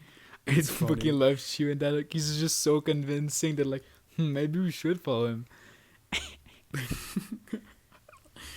Yeah, and everyone's big plan is to fight to cast Minakatoru, and Pop for some reason cannot cast it. Pop doesn't isn't free yet. And there's a couple chapters of like him struggling to cast it. Also, I love the moment of Flora. She tells Pop that Avon never chooses the wrong person, so that's good. And then piece of shit Zabrera throws like a poison dagger at Pop because he sees that Pop is struggling, and Meryl shields Pop, and then as she's dying, she confesses her love to him, and she asks Pop who he loves, and then he, in these fucking weird circumstances, confesses his love to Mom finally. Yeah, he stops being a coward and gets his with courage. That stone. Yeah, with that stone lifted from him, he finally he glows, and he turns into a wise man, but he is not a wise man. Well, Yeah.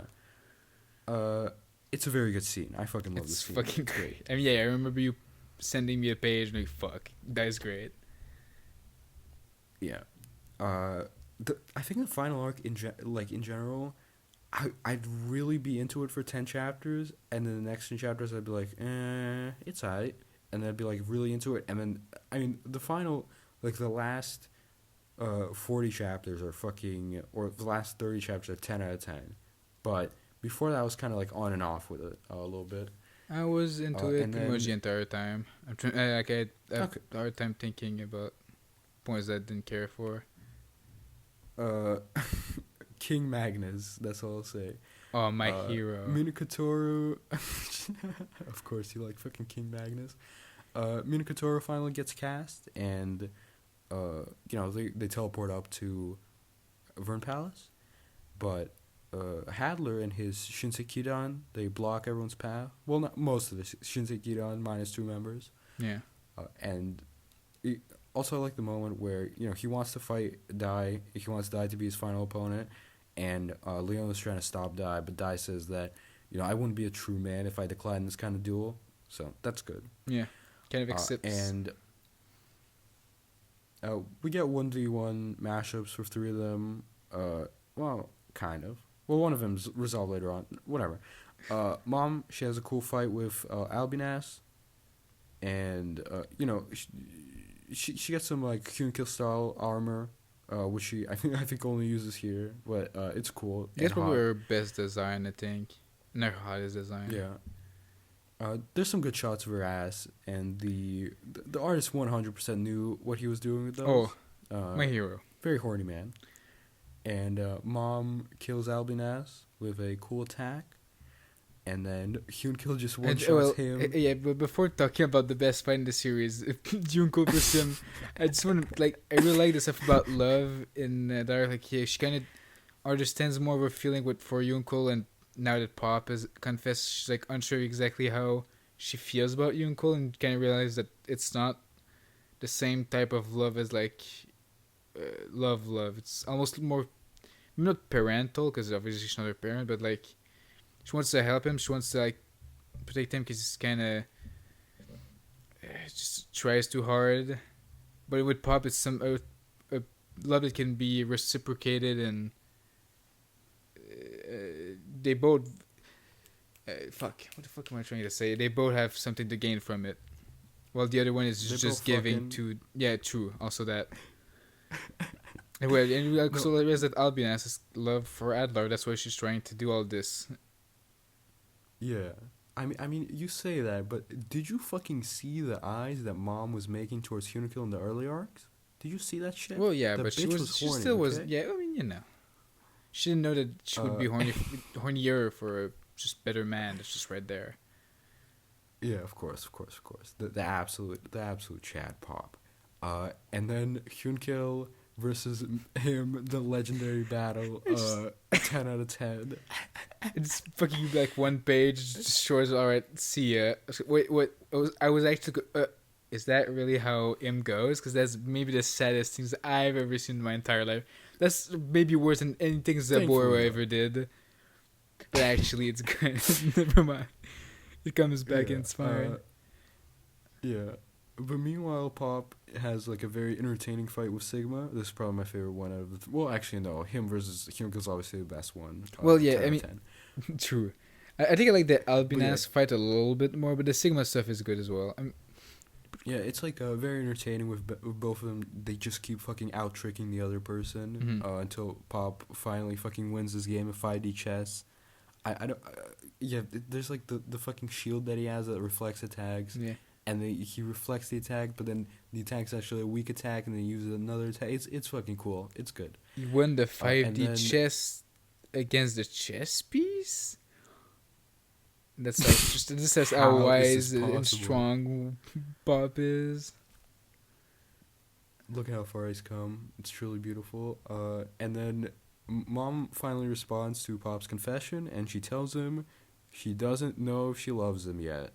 So No. sad. And spoiler alert, we never know if she really does. No. Or maybe he has two bitches. Who knows? Probably does. What a Chad. And then Di and Hadlar, they have a true gentleman's duel. Do you want to talk about their fight? Because you seem to be a big Hadlar fan. Oh, the fucking Adler fight is so fucking good. I honestly like I struggle to talk. It's just there's so much like building up to it, and just the entire like the fucking spread of. Finally, we see the move that Daya has been trying to do this entire time. Well, before we kind of go back to the flashback to his training with Nova.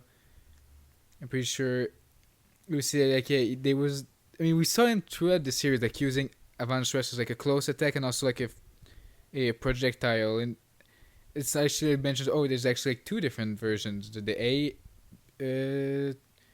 version was arrow, and B, which I don't remember what it stands for. Arrow and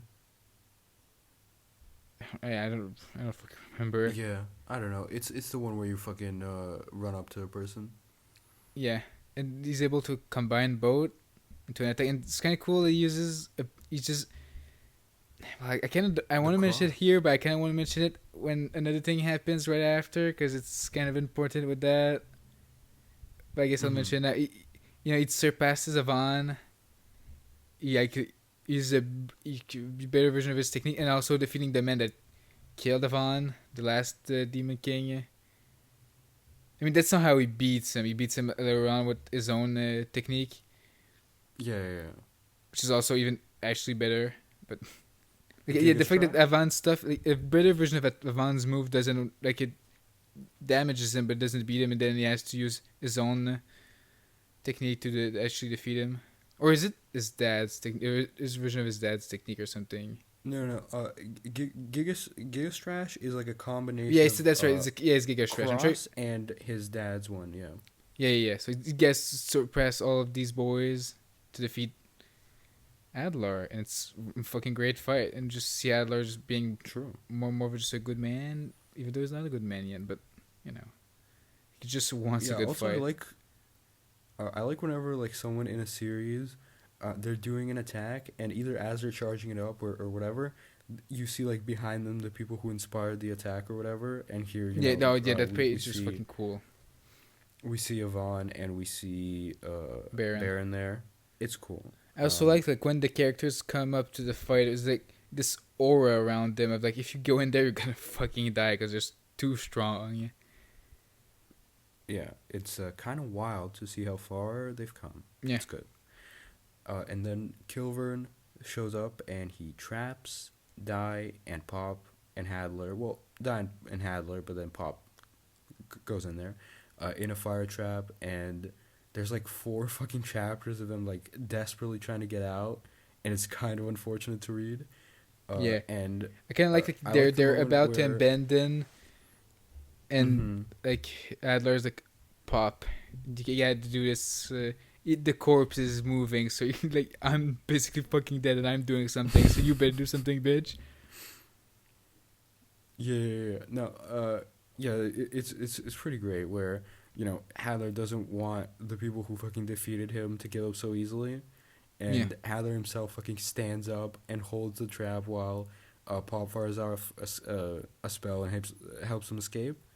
But then only Di escaped. Oh. and Pop is gonna fucking die. Oh no.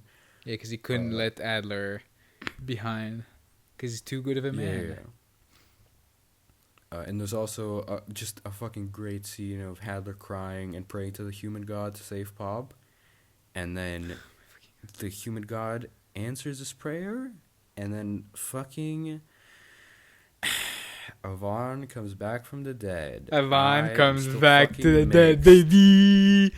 Let's fucking I'm go. still mixed on this. I have mixed fucking feelings. I don't know. Okay, here's my thing. I'll let you talk about this afterwards, but I think bringing back a character from the dead, it can be fine if the method that they're brought back with is like set up beforehand. Like a good example of this, like recently, is Chainsaw Man, because certain characters die, and then but there's already a method in place that's set up like 20 chapters before that they can be brought back with, and when they come back, it makes sense. But then if you don't do that, and like otherwise it kind of cheapens the stakes of your narrative, and it kind of feels like a retcon. Especially, you know, when you survive because of a fucking rock. A little questionable, but whatever. It's I mean, love I'm happy of fucking lady. But it's a fucking rock that's not like mentioned before at all. True. I mean, that's, you know, they probably weren't planning on bringing him back to life. Yeah, they probably brought him back. They should have, instead of, I was brought back because of a fucking rock. He should have just said, I was brought back because I was popular on popularity polls. Like that would have been more honest. But okay, knows, maybe defend not. it. Why do you think this is good? It's more about when he comes back. Like I just said, like I said, mentioned before, is like what started them on their adventure to become like these, you know, heroes and strong men and women, and finally, like, they've not only surpassed him, far surpassed him, surpassed his technique. He beats Adlar, the man that killed him. At this point, they kind of just went so far beyond Avon that Kent is dead. Is kind of like, I don't know how I thought about it earlier. I'm trying to remember exactly how I phrased it in my head, and I'm fucking blanking. That happens. This is why you should fucking take notes. You no, hack. I don't want to read. Not cringe. Yeah, I mean, this is like the second best time to bring him back from the dead. Like, I'm happy that they brought him back during the final arc and not like during the beginning. I think it's really the only not, point like, during the middle that they could I bring would him have been back. fine if they brought him back like right away or didn't kill him at all. But also, like, I like the explanation that he gives, that, you know, he didn't want Pop and Dai to rely on him. Yeah, in that battle, part's really so good. he wanted to see them grow, and, you know, he wanted to see them evolve as fighters, and that's why he was in a fucking cave the whole time. Like, that part's good, but I still don't like the fact that he comes back, because a lot of the emotional stakes of the series are based on his death, and him coming back kind of cheapens that for me. I mean, I'm just not a fan of it. Here's the deal, right? He's back in the narrative. It still doesn't change the fact that all these characters thought he was dead for all this time. So it's not. It doesn't. It kind of cheapens you because you're like a little baby reader, right? Did you know reactly stuff? But the characters still don't know all that shit. Like, But it doesn't make the moments of like the fucking great moment where they are like going to go fight Vern earlier on. The first time they go to fight under the castle, they like, oh, all the parties teaming up. They're about to go. Oh, we forgot something. Or someone, they go grab Avon's book. That made me cry because like, oh shit, they're bringing Avon, but you know, they still a thing. It's still. I don't think that's cheapened by the fact he's actually alive the entire time. I don't know. For me, it does definitely. But I know, I get what you're saying. But overall, okay, would you have rather them not brought him back or them brought him back? I think it was worth it with the stuff that happens from then, and the fact it's at this specific moment, right? It beats Adler. It's kind of a prize in a way. If that makes sense. Yeah. I mean, it does kind of complete Hadler's like full redemption. That like the worst thing that he did well, maybe he did worse shit off camera. I mean, off screen. But you know, the worst thing that he did in the series is kind of you know, it didn't actually happen. And then Hadlar also, like, he gives a good speech as he's dying in Avon's arms. Yeah, that exactly. Also, like, that and another moment later, I think just made it worth it. yeah. Like, I'm going to be perfectly honest. When it happens, at first it was like, I mean, when it happened, the first thing that I thought when it happened was like, holy shit, what the fuck, was kind of popping up. And after I was like, I don't know how I feel about this. It depends on the explanation. Then it took a while for the explanation to come in. The explanation was kind of fine. I mean, I didn't have any problems with it personally. Rock. Yeah, it's it's not a rock though. It's like a pendant. It's a fucking rock. But yeah, I mean, okay, the moments with Hadlar are good, but I think you could have somehow, like, I don't think you could have done the second one, but you could have done like one where they both meet in heaven or some shit, and done like an equally fucking good one. I don't know. I think it is. Avon's like coming back does bring some like really fucking good moments, like some of my favorite moments in the series. But overall, like, I still would have rather him not come back. But yeah, but also like seeing everyone, you know, happy to see him again was very and nice. the fucking moment of Hyunkel being like, you're the senior student. He's gonna hold them back, and we were gonna go forward or whatever. And like him actually being a student of Avon, like for real, kind of towards Avon, because not trying to kill him behind his back, for the first time. Like, okay, the moment with Hyunkel, I'm kind of being big brain for a little bit. He lets Hyunkel, the man that was the entire time was a student, was planning on killing him, protect their backs. That's all I'm gonna say. Yeah, like, even if I have mixed feelings about him coming back overall, like, seeing everyone really happy to see him again was really nice. It was cool. And Hyunkel does, you know, he does the Pop thing that Pop did in the Baron arc, where he makes everyone, like, purposefully mad at him, and then, so he can leave them, and then he can do some cool shit. But I don't think it works as well here, because in that arc, like, Pop was significantly weaker than the fucking people he was fighting, and those people, like, were literally about to fucking kill him. And here, like, Hyunkel is obviously very strong, and I think if he told everyone, like, oh, yo, I'm just gonna stay behind and fucking protect your bags, they'd be like, yeah, sure. So I don't know. I don't think it works as well for me as the Pop thing, but you know, I'm happy it kind of comes back in a way. Yeah. And then Avon breaks through the gate, which is cool, and then he fucking sets up a picnic, which is a funny moment. That's so fucking funny. Just I love Avon. He's so silly.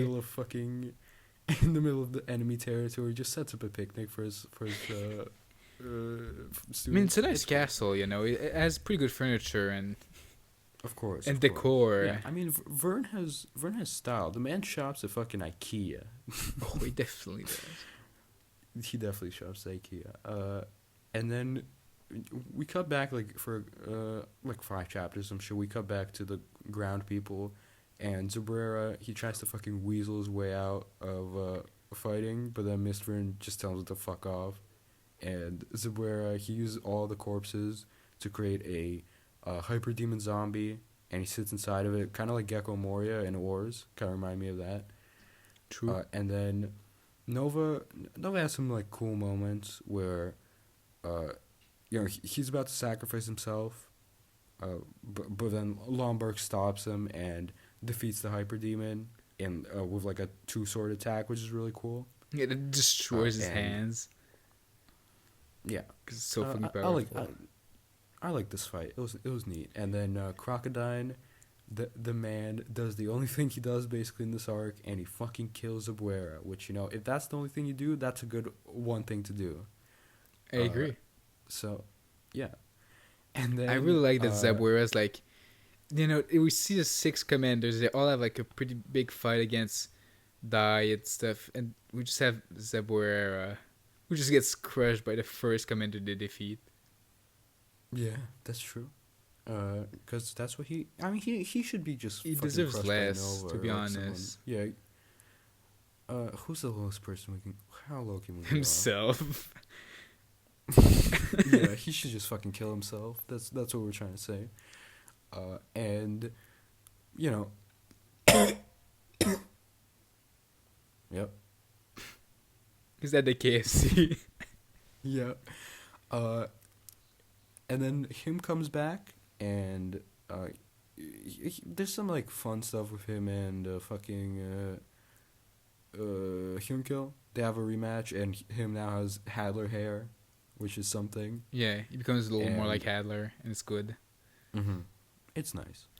And then Hyunkel just fucking gets his ass whooped by him this time, and no matter how many times he gets knocked down, he just keeps fucking getting up, which is Oh yeah, cool. isn't it mentioned like right before this start that like every single bone in his body is like full of cracks? Should, for all intents and purposes, not be able to fucking move, but he's fucking insane. No, this man dies like 5 times this arc. Like he keeps fucking.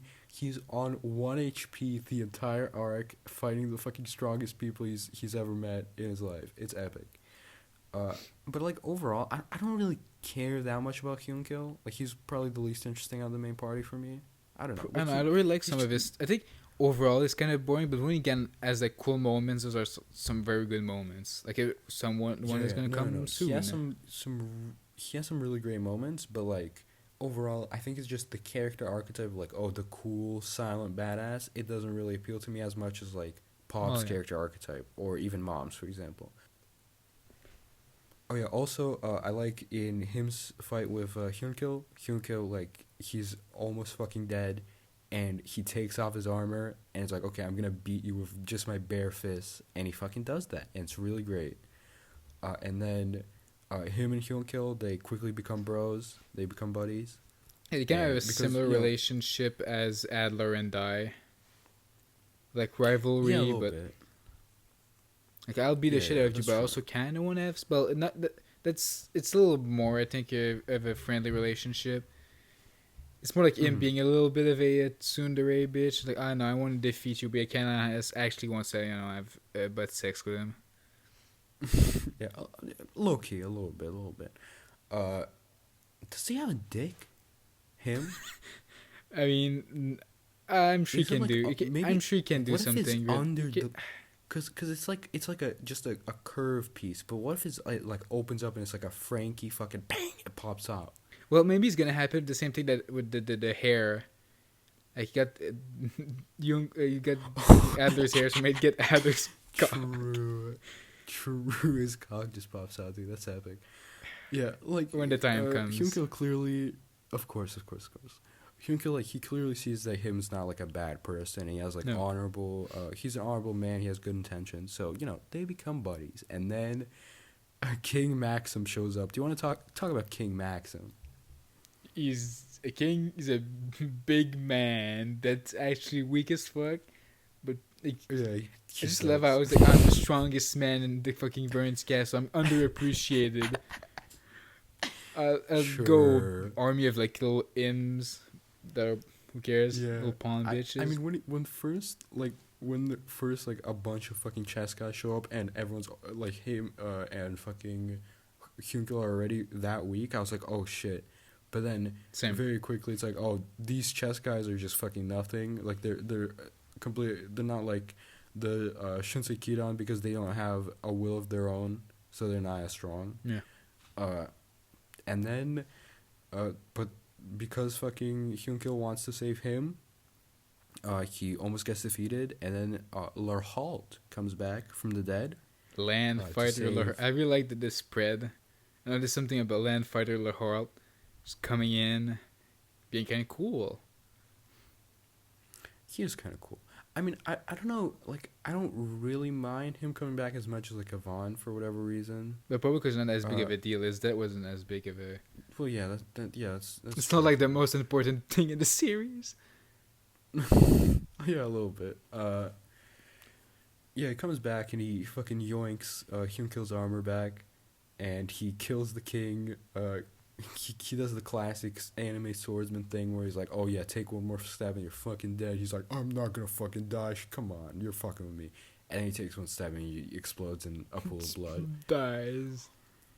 And then there's a fucking Ashton no Joe page of Hyunkel, where Like, it's here's like the here's same as what the I really final like page. about this part, and why I think like Laurel coming back was kind of great. Is like I said earlier, he kind of burdens Hyunkel with more reasons to fight and all that stuff. And like at this point, kind of just brings by taking back his arm, is like, oh, take back my responsibility. You don't have to do anything anymore. You can finally rest your fucking bones that are just in so many pieces, so much fucking dust in your body flowing around instead of bones. You can finally True. rest. And yeah, he has the Ashton no Joe page, which was like a little weird but also great. And yeah, because after That's this the point, like guy. Yukol doesn't really fight physically. Like he has a bit of a thing with Mistvern, but it's not. Mm-hmm. Doesn't like punch him. Doesn't like go big spearman. He's kind of more Yeah, that comes relaxed. back. That also like comes back with fucking what's his name, Larhold, because later on I think he says like, oh yeah, even if I can't like do anything against Vern, I'm still gonna be there as a shield even if like Yeah. if Dai needs me, and Hyunkil's doing a similar thing. He's just fucking chilling.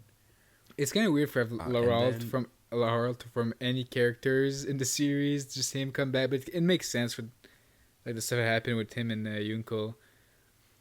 yeah, when he first fucking showed up, I never expected it to be like this important to the overall. Like and honestly, it's kind of like, him, oh my him god, is the who come most in to save the unexpected straw one. hat? It's Baby Five or whatever.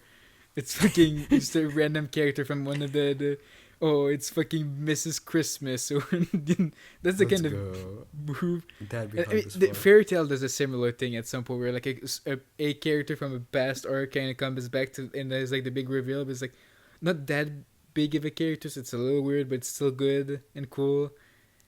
Okay. We'll see when we get to that. Maybe never because it's not in Yeah, Jump. Haha. eventually. Oh, we haven't revealed the thing yet. And yeah, and then Avon gets dragged into Kilvern's like dimension thing that he can't escape unless he wins the duel, and the loser gets fucking beheaded by the judge thing. I think like as a setup, this is really cool, but then the resolution is like stupid because Avon just escapes because of fucking sand. But it does lead to a really good moment, so whatever. But still. And meanwhile, Mom and Pop Well, they're fighting. didn't Miss actually Fern.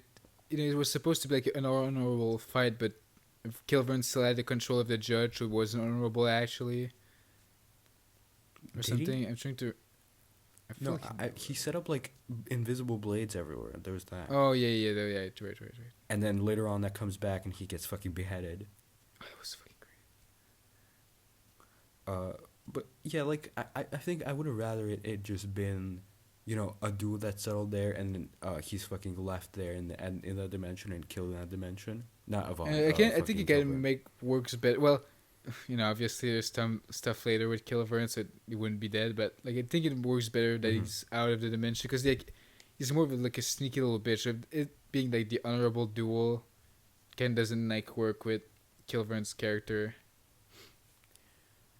Yeah, I get what you're saying. You're right. But also like it's kind of his it would work a little bit because it's kind of like his last fucking stand because he's been disgraced by Yvonne or whatever. But yeah, it's cool, kind of. And yeah, meanwhile, Mom and Pop they're fighting Mistvern, and then eventually the whole squad shows up to fight Mistvern. Oh, I Meanwhile, forgot before. Pretty important moment where Avan like talks with Leona one by one because she's like considered a disciple of Avan for this mission, but she's never like officially, I guess, by Avan. So them having like a little pep talk at some point was good. Yeah, she kind of. I think he says like, oh yeah, Dai was my the shortest amount of time I had with a student or whatever, but now you're about to beat that record, which is cool. Yeah. And yeah, Leona and Dai they go ahead to Vern. I think Avon tells Leona something along the lines of like, oh, put the hero's life first always or something like that, and make sure like the hero gets to the final boss. And that's what they do. They go to Vern, and meanwhile, the mist fight, it kind of like, at points I was interested in it, and it had like cool moments in it, but like overall, like I just wanted them to cut back to like Dai and Vern because that was A way little more bit, interesting to yeah. me. Uh, but yeah, it had some good moments overall. And then Leone gets fucking kidnapped by the core of the Vern Palace. And there's some like really fucking cool chapters where Dai fights the weird gravity drum man, and he awakens Baron's crest, which was fucking great. Yeah. And like there's like some like really good fucking spreads here of the And of he the uses core the and of the father son. I mean the whatever dragon move. mhm. Yeah. They just bear in Pretty the great. background. I was like, okay, that's cool. And then the fight with Vern begins, and it's a really good fight, but it seems suspiciously easy for Dai, and it's kind of Yeah. similar to how the Mist Vern fight is going. Like, I mean, it is a little. It's obviously difficult for them, but like considering this is the final fight, it's a little. It's going a little bit too simple for everyone. And him also shows up, and he also pops off again in the Mistborn fight. He does some cool stuff there, and then Dai beats Vern, and we don't even get. Well, that was a good episode, folks. Spread. Can't wait to see you in the Beelzebub episode next week. Yeah. Goodbye, everybody. It's a funny joke. Yes, of course, hilarious, and as the moment that I knew obviously like this wasn't the fucking case because there's 30 chapters left or whatever, but like Yeah. you even if this was publishing weekly, you would know because there's no big victory spread. You have to have a big victory spread, otherwise some shit is fucked up. You know it. And there's like a 2 chapter like flashback where we kind of start to understand Mr. Vern and what he actually is, and it's fucking Gigabrain. Do you want to explain it? Well, actually, Vern separated his body and his, I guess, well, not completely his soul. I don't, because he says like he separated his young body, but he still has his old man body, which I don't know exactly where that comes from. So I guess it didn't separate his entire body from his soul.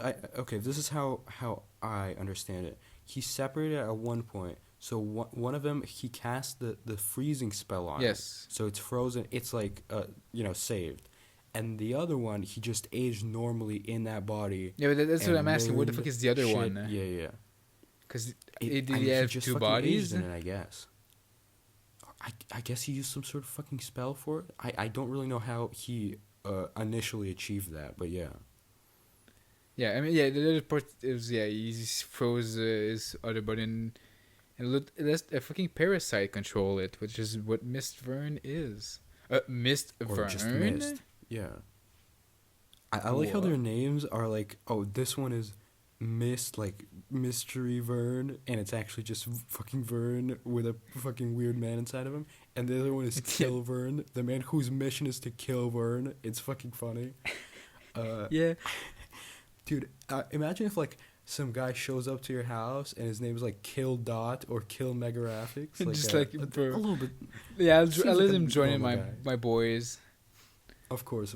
Yeah. But also, like, I like how fucking Vern is so confident in his power that he doesn't, like, this man is obviously, he's sent by his fucking enemy, and he's obviously there to just kill him, but he doesn't fucking care. He's like, yeah, be one of my homies, whatever. I don't care. True. And then, overall, like, I really like this fucking explanation with Vern, because for a while, I thought it was going towards just fighting Mist Vern, who I thought was a separate character, and Mist Vern being the final villain, but I like this with the fucking 2 Verns combining and turning into the actual one, which has a really cool design. And the spread of It him was good appearing. and satisfied me. Yes. Demon Lord Vern has finally arrived or whatever. And So- before that, do you want to finally talk about the moment with Hadlar's ashes? Okay, I try to remember exactly the moment. 'Cause, it's been too long. Fuck The you, moment dog. is he comes back. Fuck you, because you were reading it for 2 months. He comes back from the dimension with the Judge Man, and Yeah, Killer's yeah, there, that's part I remember. and then the Hadlar's ashes, like they protect Avon from like some spell that Kilvern does or some shit, or like I don't remember exactly what it was, but yeah, he shows up behind him and they smile at each other, and it's great. Okay, yeah, it was as simple as that. I was trying to remember what a thing special more about it, but I guess not. It's good indeed because I love Adlar and him helping Avon is very fucking good. Indeed, because they fucking were mortal enemies, and now they're buds, And now and they're it's fucking good. Well, they would have sex if one of them wasn't dead. Just think about the sex that they're not having. It's maybe one of the most tragic thing in the entire series. Yeah, truly. And then Mist possesses Mom, which happens, and then he fucking possesses Hyunkel, and is defeated by his light Toki, and Avon tells Hyunkel that he's his pride, which is a really good moment. And I like the idea of teachers just throughout the entire series. Like in this case, it has two teachers. True. Just the teacher of light and the teacher of dark, but they both like allow them to get to this point. Like even if Miss Vern or Miss was a little bitch, you still allow them to get to this point and get strong enough to do this stuff. Yeah. And then going into the main Vern fight, the main event. The best Vern part of the shows series, easily. Yes, for sure. Vern shows off his Tenchimato technique that delivers like 3 attacks. So it's like an attack and a magic attack, and also like a defense thing all at the same time. And Dai's like, how the fuck am I going to counter this? He's instantly wiped out.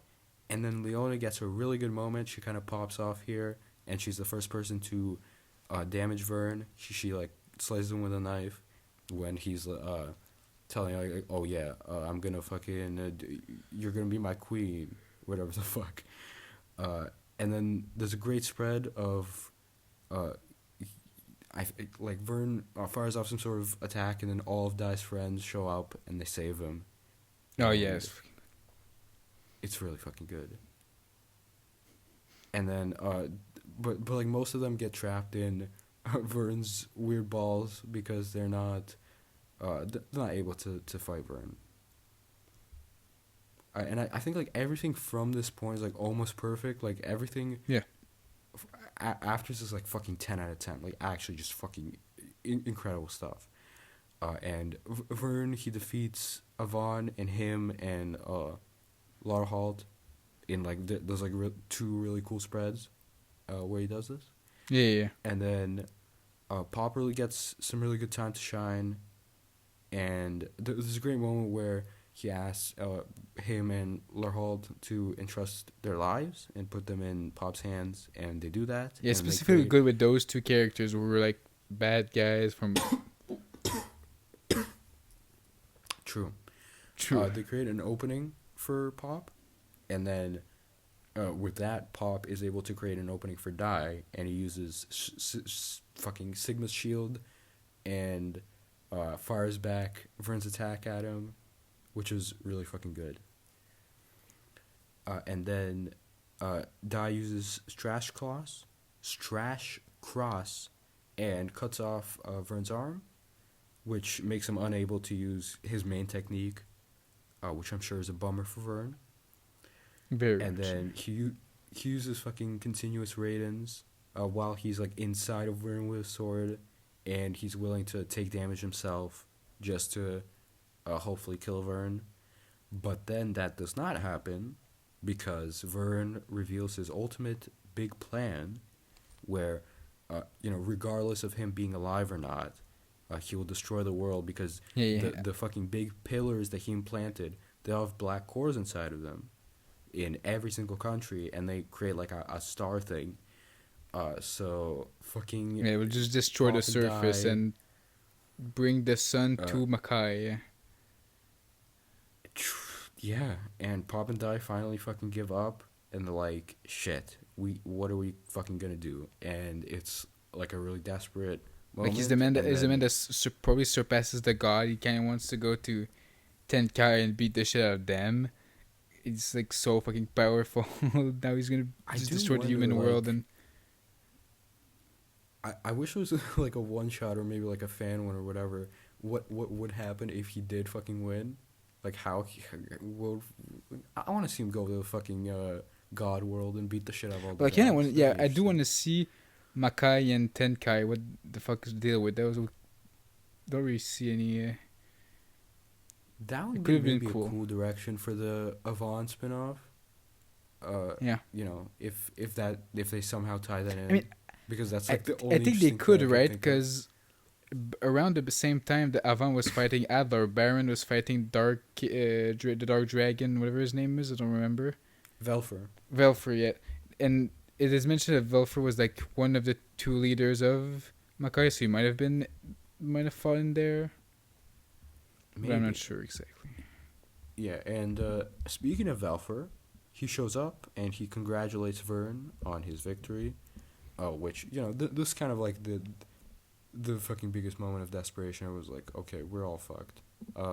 And Pop, what's her name again? Meryl.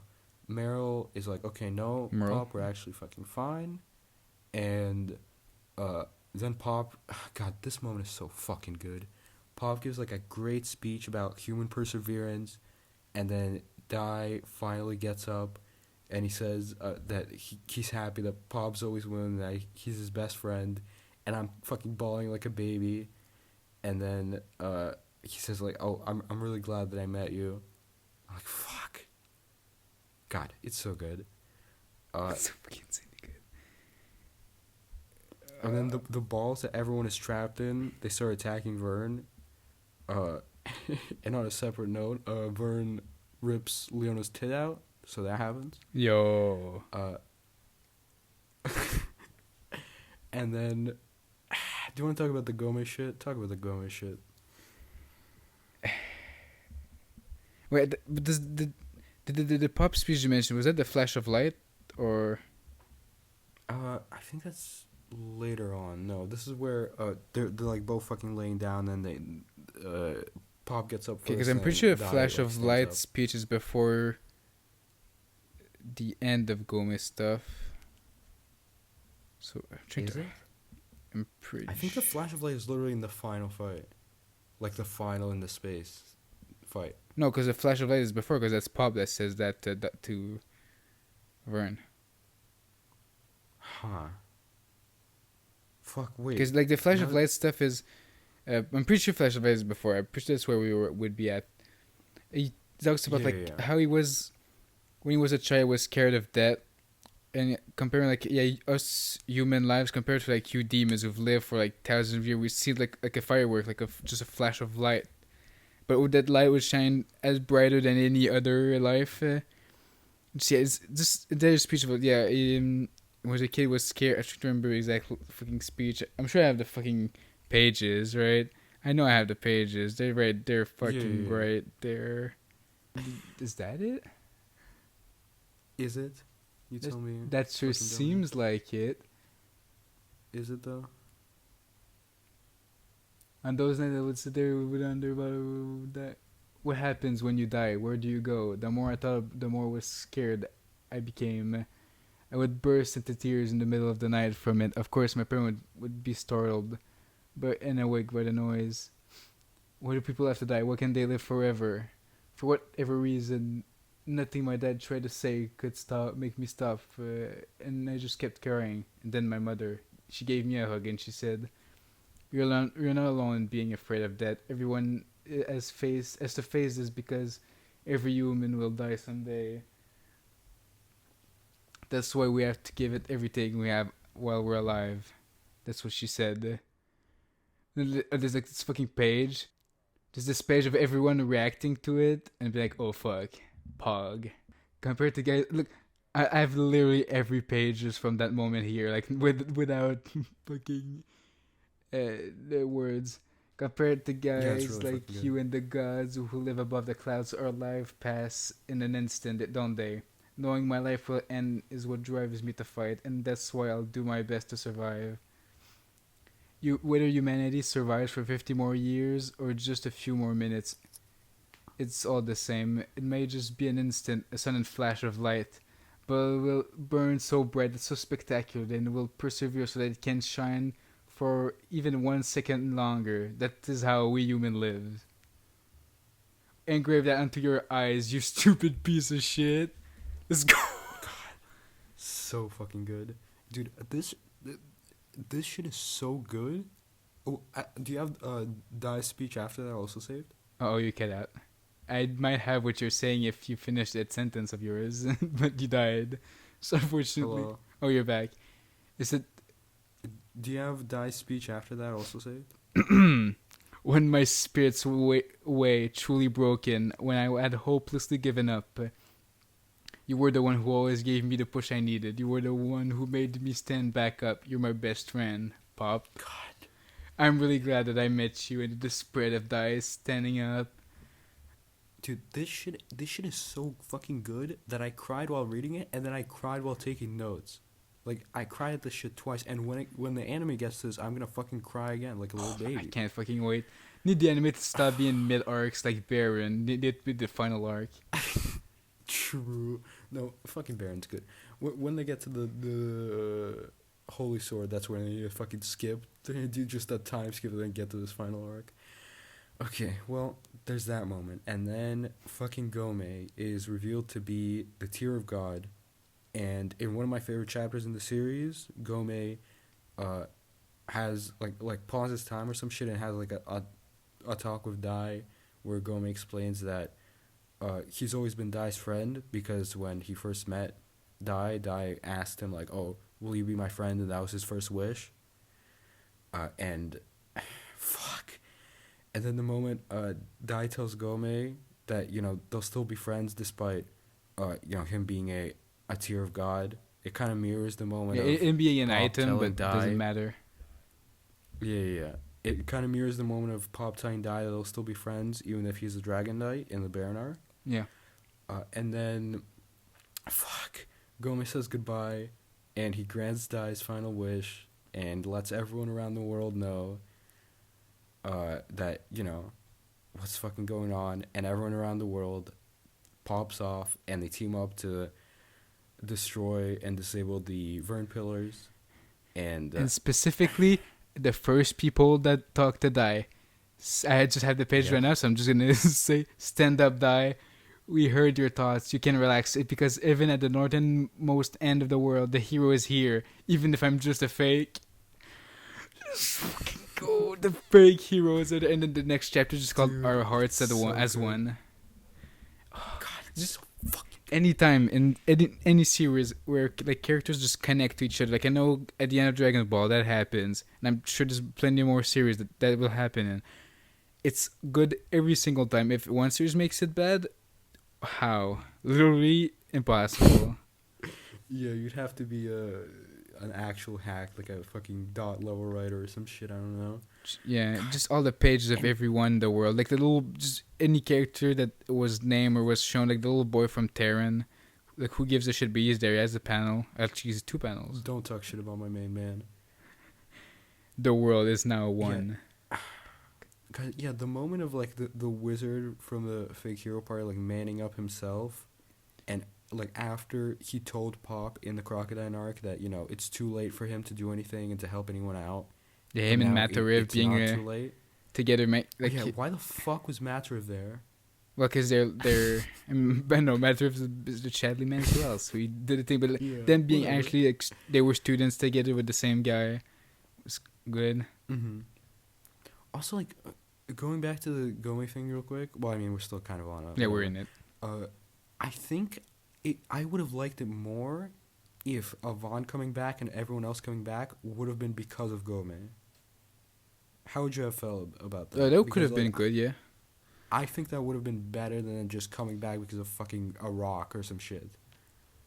I mean... Because it would have been like an actual in-story, like, proper explanation. Okay, but the thing is, right? In the point when it's like revealed that Gome is the Tear of God, it is mentioned that like all of the wishes that Gome has granted are small wishes, like helping it's like all this stuff was just small stuff, and they were never Mm-hmm. relying on him. So I don't think it would have worked. Was like a big wish. Look, I get what you're saying, but like, I mean, it could have been like a subconscious wish or something. Like, Dai wanted Avant to come back so much. I mean, that's the case in all of them, really. Yeah, that's true. That's true. Yeah, because Vern does say like, oh yeah, the whole time you were just fucking relying on this thing. No wonder you're so strong. But they're like, oh no, we barely fucking relied on him.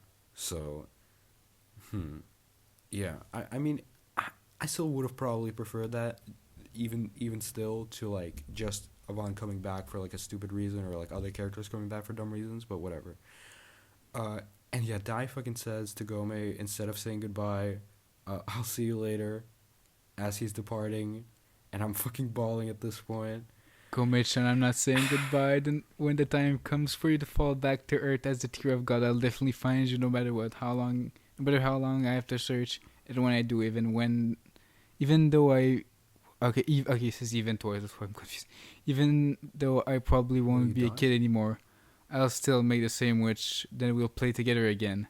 So instead of saying goodbye, I'll see you later, like you said.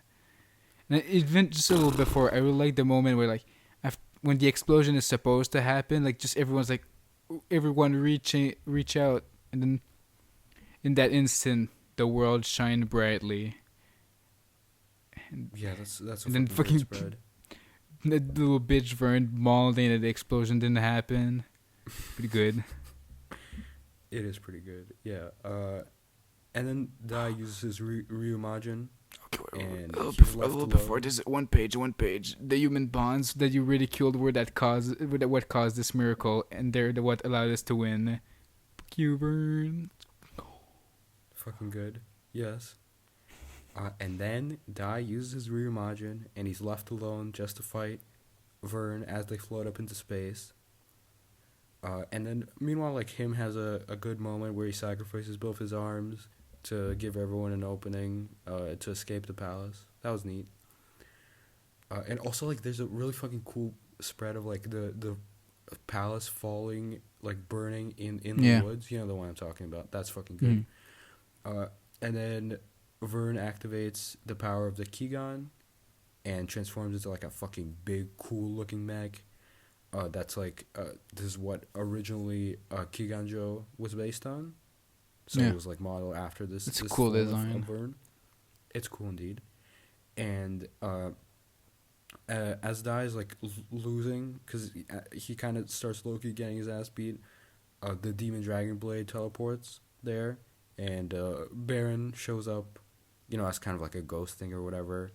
And he tells Baron and also Sohara or Sohala, whatever her name was, but yeah, his mom as well. Yeah, and he tells him to become the fucking sun. And because his mom also shined as brightly as the sun, and he's going to become the sun that fucking guides everyone into the future or whatever. Goodbye, everyone. In that instant, I will become the sun. I'll become the sun and light up everyone's sky. Goodbye, everyone. Mm-hmm. And then also the chapter I think being called this fight. Yes, go. Oh, yeah. Is it the chapter names? No, I don't think so. Because like the last three chapter names, like goodbye, farewell, my friends, farewell, demon lore, and farewell, beloved surface. Fuck, I didn't even notice that. That's awesome. God, there's so much good shit in these last chapters. Like, I also love the page where he's like looking on at Earth, like way up in the fucking sky. That's good too. Mm-hmm. And then, like, after every single fight in the series, like, a lot of the fights kind of, in my opinion, get bogged down by like everyone just standing there explaining their attacks. Like, that's kind of a shonen thing in general, but here it's so fucking refreshing to have just like almost no dialogue and just see this fucking fight with just fantastic action, fantastic art, and Dai grabs the sword out of Vern. And just a moment right before, he still thinks back to Papa's sudden flash of light, and he screams it with sudden flash of light, and boom, grabs the sword. God, Pop is the fucking MVP of this True. series. He's so good. I mean, Dai's great too, but fuck, dude, I love Pop so much.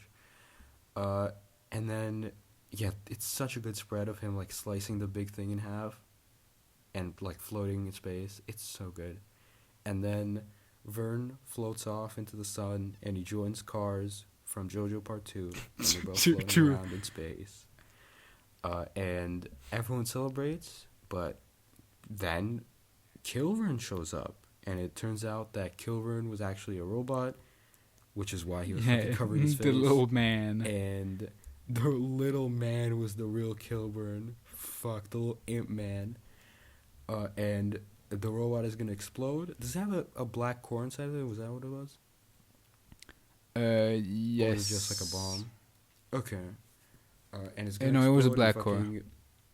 Okay, it's gonna trigger one of the other black cores that's in the big towers, and everything's gonna go boom. But then both Dai and Pop, they grab onto the thing, the body of Kilvern, well, quote unquote Kilvern, and they fly up into the sky, and they sacrifice themselves. But Dai, he kicks Pop off, and he sacrifices himself alone, and Pop is just fucking looking on and yelling, "You idiot!"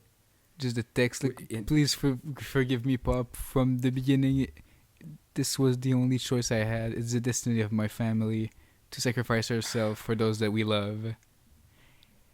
And then the fucking spread, yeah, Pop. God, the two spreads are so fucking... God, it's... You idiot. Like, okay, a little thing about this, like, I don't mind this, but also, like, it feels kind of like the series was originally supposed to end, like, this was gonna happen, but with Vern and Dai would never return to Earth, but they wanted to, like, have a moment of celebration afterwards, and then, so it wouldn't be, like, a super sad ending, despite, like, Dai still being alive. So, I don't know how true that is, because, like, Kilvern just kind of seems a little out, like, he just comes back in the last chapter. Like, how do you feel about that? I mean, I don't know. It's gonna. Okay. I think it kind of makes sense with what, like, how Kilvern has been the entire time. Just this little man, just never being mentioned. Like, he's just kind of there. And him, I think it works. Okay. And also, like, I've heard that the series was supposed to, like, the author had ideas for continuing the series, but they decided this was a good point to stop. So maybe it could have continued on with, like, the fucking Dragon Man, evil Dark Dragon, and being the final bad guy or something. I don't know. I mean, if they ever, like, want to do, like, a Boruto type meme, there's definitely stuff to do here. Like, oh, definitely. Way more in this world, like, for example, the demon world, the fucking god world or whatever. Like, there's a bunch of stuff that I'm still interested in. Like, the dragon is still in stone, and he's not, like, dead. He's just in fucking stone. Like, but I don't know if that will ever happen. I mean, I know this is a crazy big seller in Japan, so maybe it will eventually. But maybe. We'll see. There is stuff there. I mean, there's fucking Riku. Those two are Riku Sanjo and Koji Nada are still fucking technically making beats. So I don't know. I mean, they have like one thing that's like on on hiatus forever or some shit. That's Beat the Vandal Buster. Oh, okay. Yeah. That's what you're talking about. Yeah. And then the fucking ending. The series, it ends with the Jewel and Dai sword. Dai sword is like standing on the edge of a cliff, and it's still fucking glowing. So that means he's still alive somewhere out there, and everyone. We see, like, everyone in the future, and we get this fucking amazing speech that's 10 out of 10, and this final 10 out of 10 spread. Do you want to read the fucking speech? I sure will. I have it right here. That's right. Until the day returns, we will continue to protect the world, and if we do find him someday, or if he returns on his own, you'll see the beautiful planet in its streets, and the peaceful lives of its people. This is the world I fought to protect, you'll say. And he'll stand tall on his chest full of pride. We'll continue on for that day when the hero returns. Fuck. And this final spread, that's just 10 out of 10. Of Dai's sword, standing alone, and the sword is also waiting for Dai to return. We Everyone's talk waiting about for the the three hero. heroes: Yuji Horii, Riku Sanjo, and Koji Nada. Why are there three? Aren't there supposed to be two? Yuji Horii is the original creator of the Dragon Quest series. Oh, okay, that makes sense. God, Which is kind of cool that Yuji For- Horii is also dude. here. it's fucking insane for a licensed manga based off a video game. This has no right to be this good. Like so little bit. much love was put into this that it's fucking wild. Like this wasn't like, oh yeah, we're just gonna make a cheap like thing. It's a recognizable IP, whatever.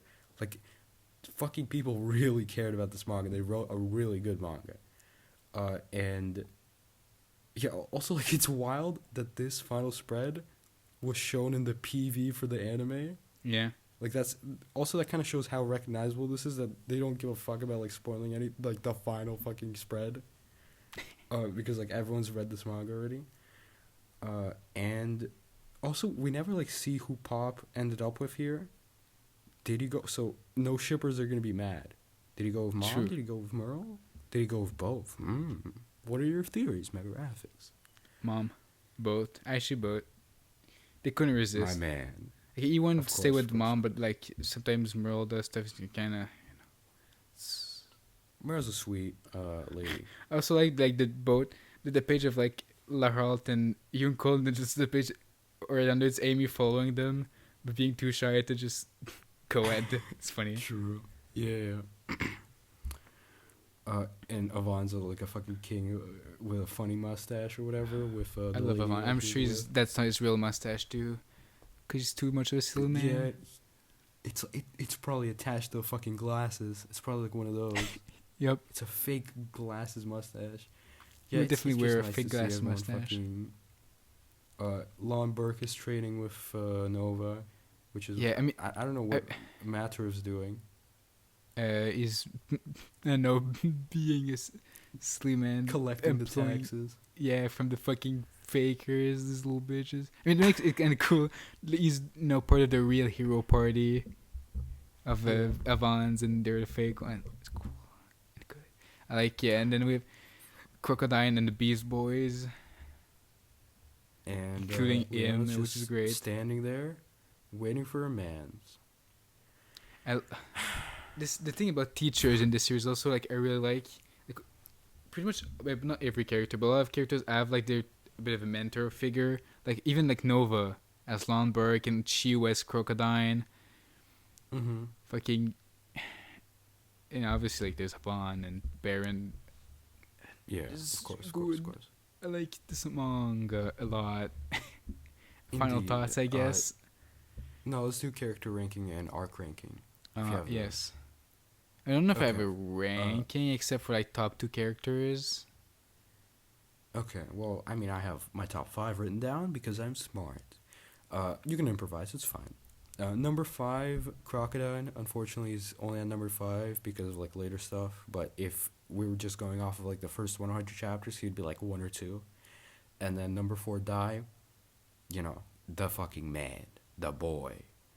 Number 3, Hadlar had, like, maybe my favorite arc or my second favorite arc in the series. Just fucking great character. I love Hadlar. And had, like, one of my favorite moments as well. And number 2, Baron. God, fucking good. I love Baron so much. And Pop, number 1. It's gotta be Pop. What are yours? I don't know about 5 to 3.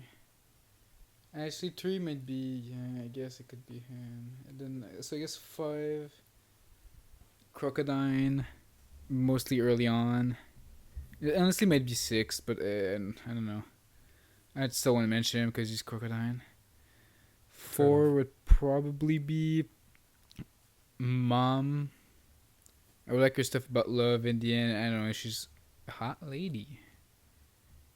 3 is indeed. 3 is Dai, my hero. I love him. Number 2 is Adlar. Yeah, he's the second favorite character in the series. Second favorite arc overall. And obviously number 1 is, the best friend of any hero can have. Pop. And I have my arc ranking. I don't know if you do. Nope. Okay, of course, of course. Number 8 is the intro arc, the first one. Then number 7 is Holy Sword, which I was just kind of about. Then number 6 is Epic Challenge. I didn't include the Ordeal one or whatever, like the short training one. Oh. Number 6 is Epic Challenge. And number 5, Hyunkel. Number 4, Flazard. Number 3, like, despite it being the second arc in the series, still like Crocodine, still fucking great. I love the stuff with Pop. Number 2, Baron, just fucking great action. Pop gets fucking incredible stuff in this arc, and sets up a lot of great stuff that pays off in the final arc with Baron and Dai. And number 1, Vern, the final arc. The final arc, despite me having an issue with the Avant thing, and a couple of the fights being a little bit, but overall it's so fucking strong, and just the series overall is just so fucking strong. Like the final 20 chapters, oh my god, so much fucking good stuff in them. It's so insane. Fantastic. Yeah. Okay, do you have like any sort of arc? I can kind of do a arc ranking off the top of my head. The worst one is Daibouken Island. Then it's Holy Sword. Then probably Hyunkel. Then Flazer. Then Holy Ordeal. Then Epic's Challenge. Or wait, no, Holy Ordeal, Crocodine, Epic Challenge, and Vern. And Baron, and then Vern. I'm confused. Sure. Okay. Final thoughts.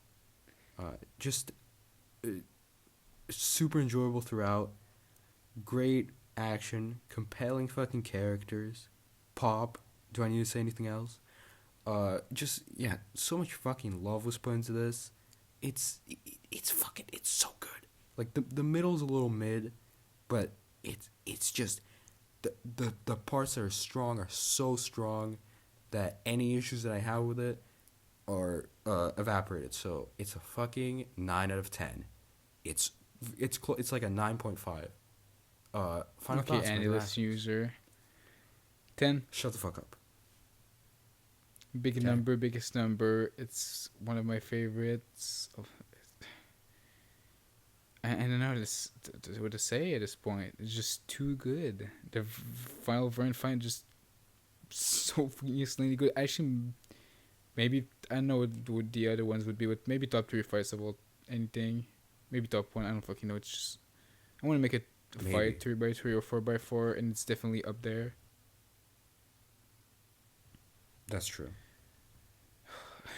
Again, yeah, I have a difficulty talking about it at this point. But it's very fucking good. I think we've done a lot of talking about it over the last couple of hours, so yeah. That's why I said at this point. There's too many characters I love. I love the archetype of villains becoming good guys, and that happens a lot. I do love that as well. Okay, thank you everybody for listening. I think this is by far the longest Shonen Jump of a building, which is to be expected. Yeah.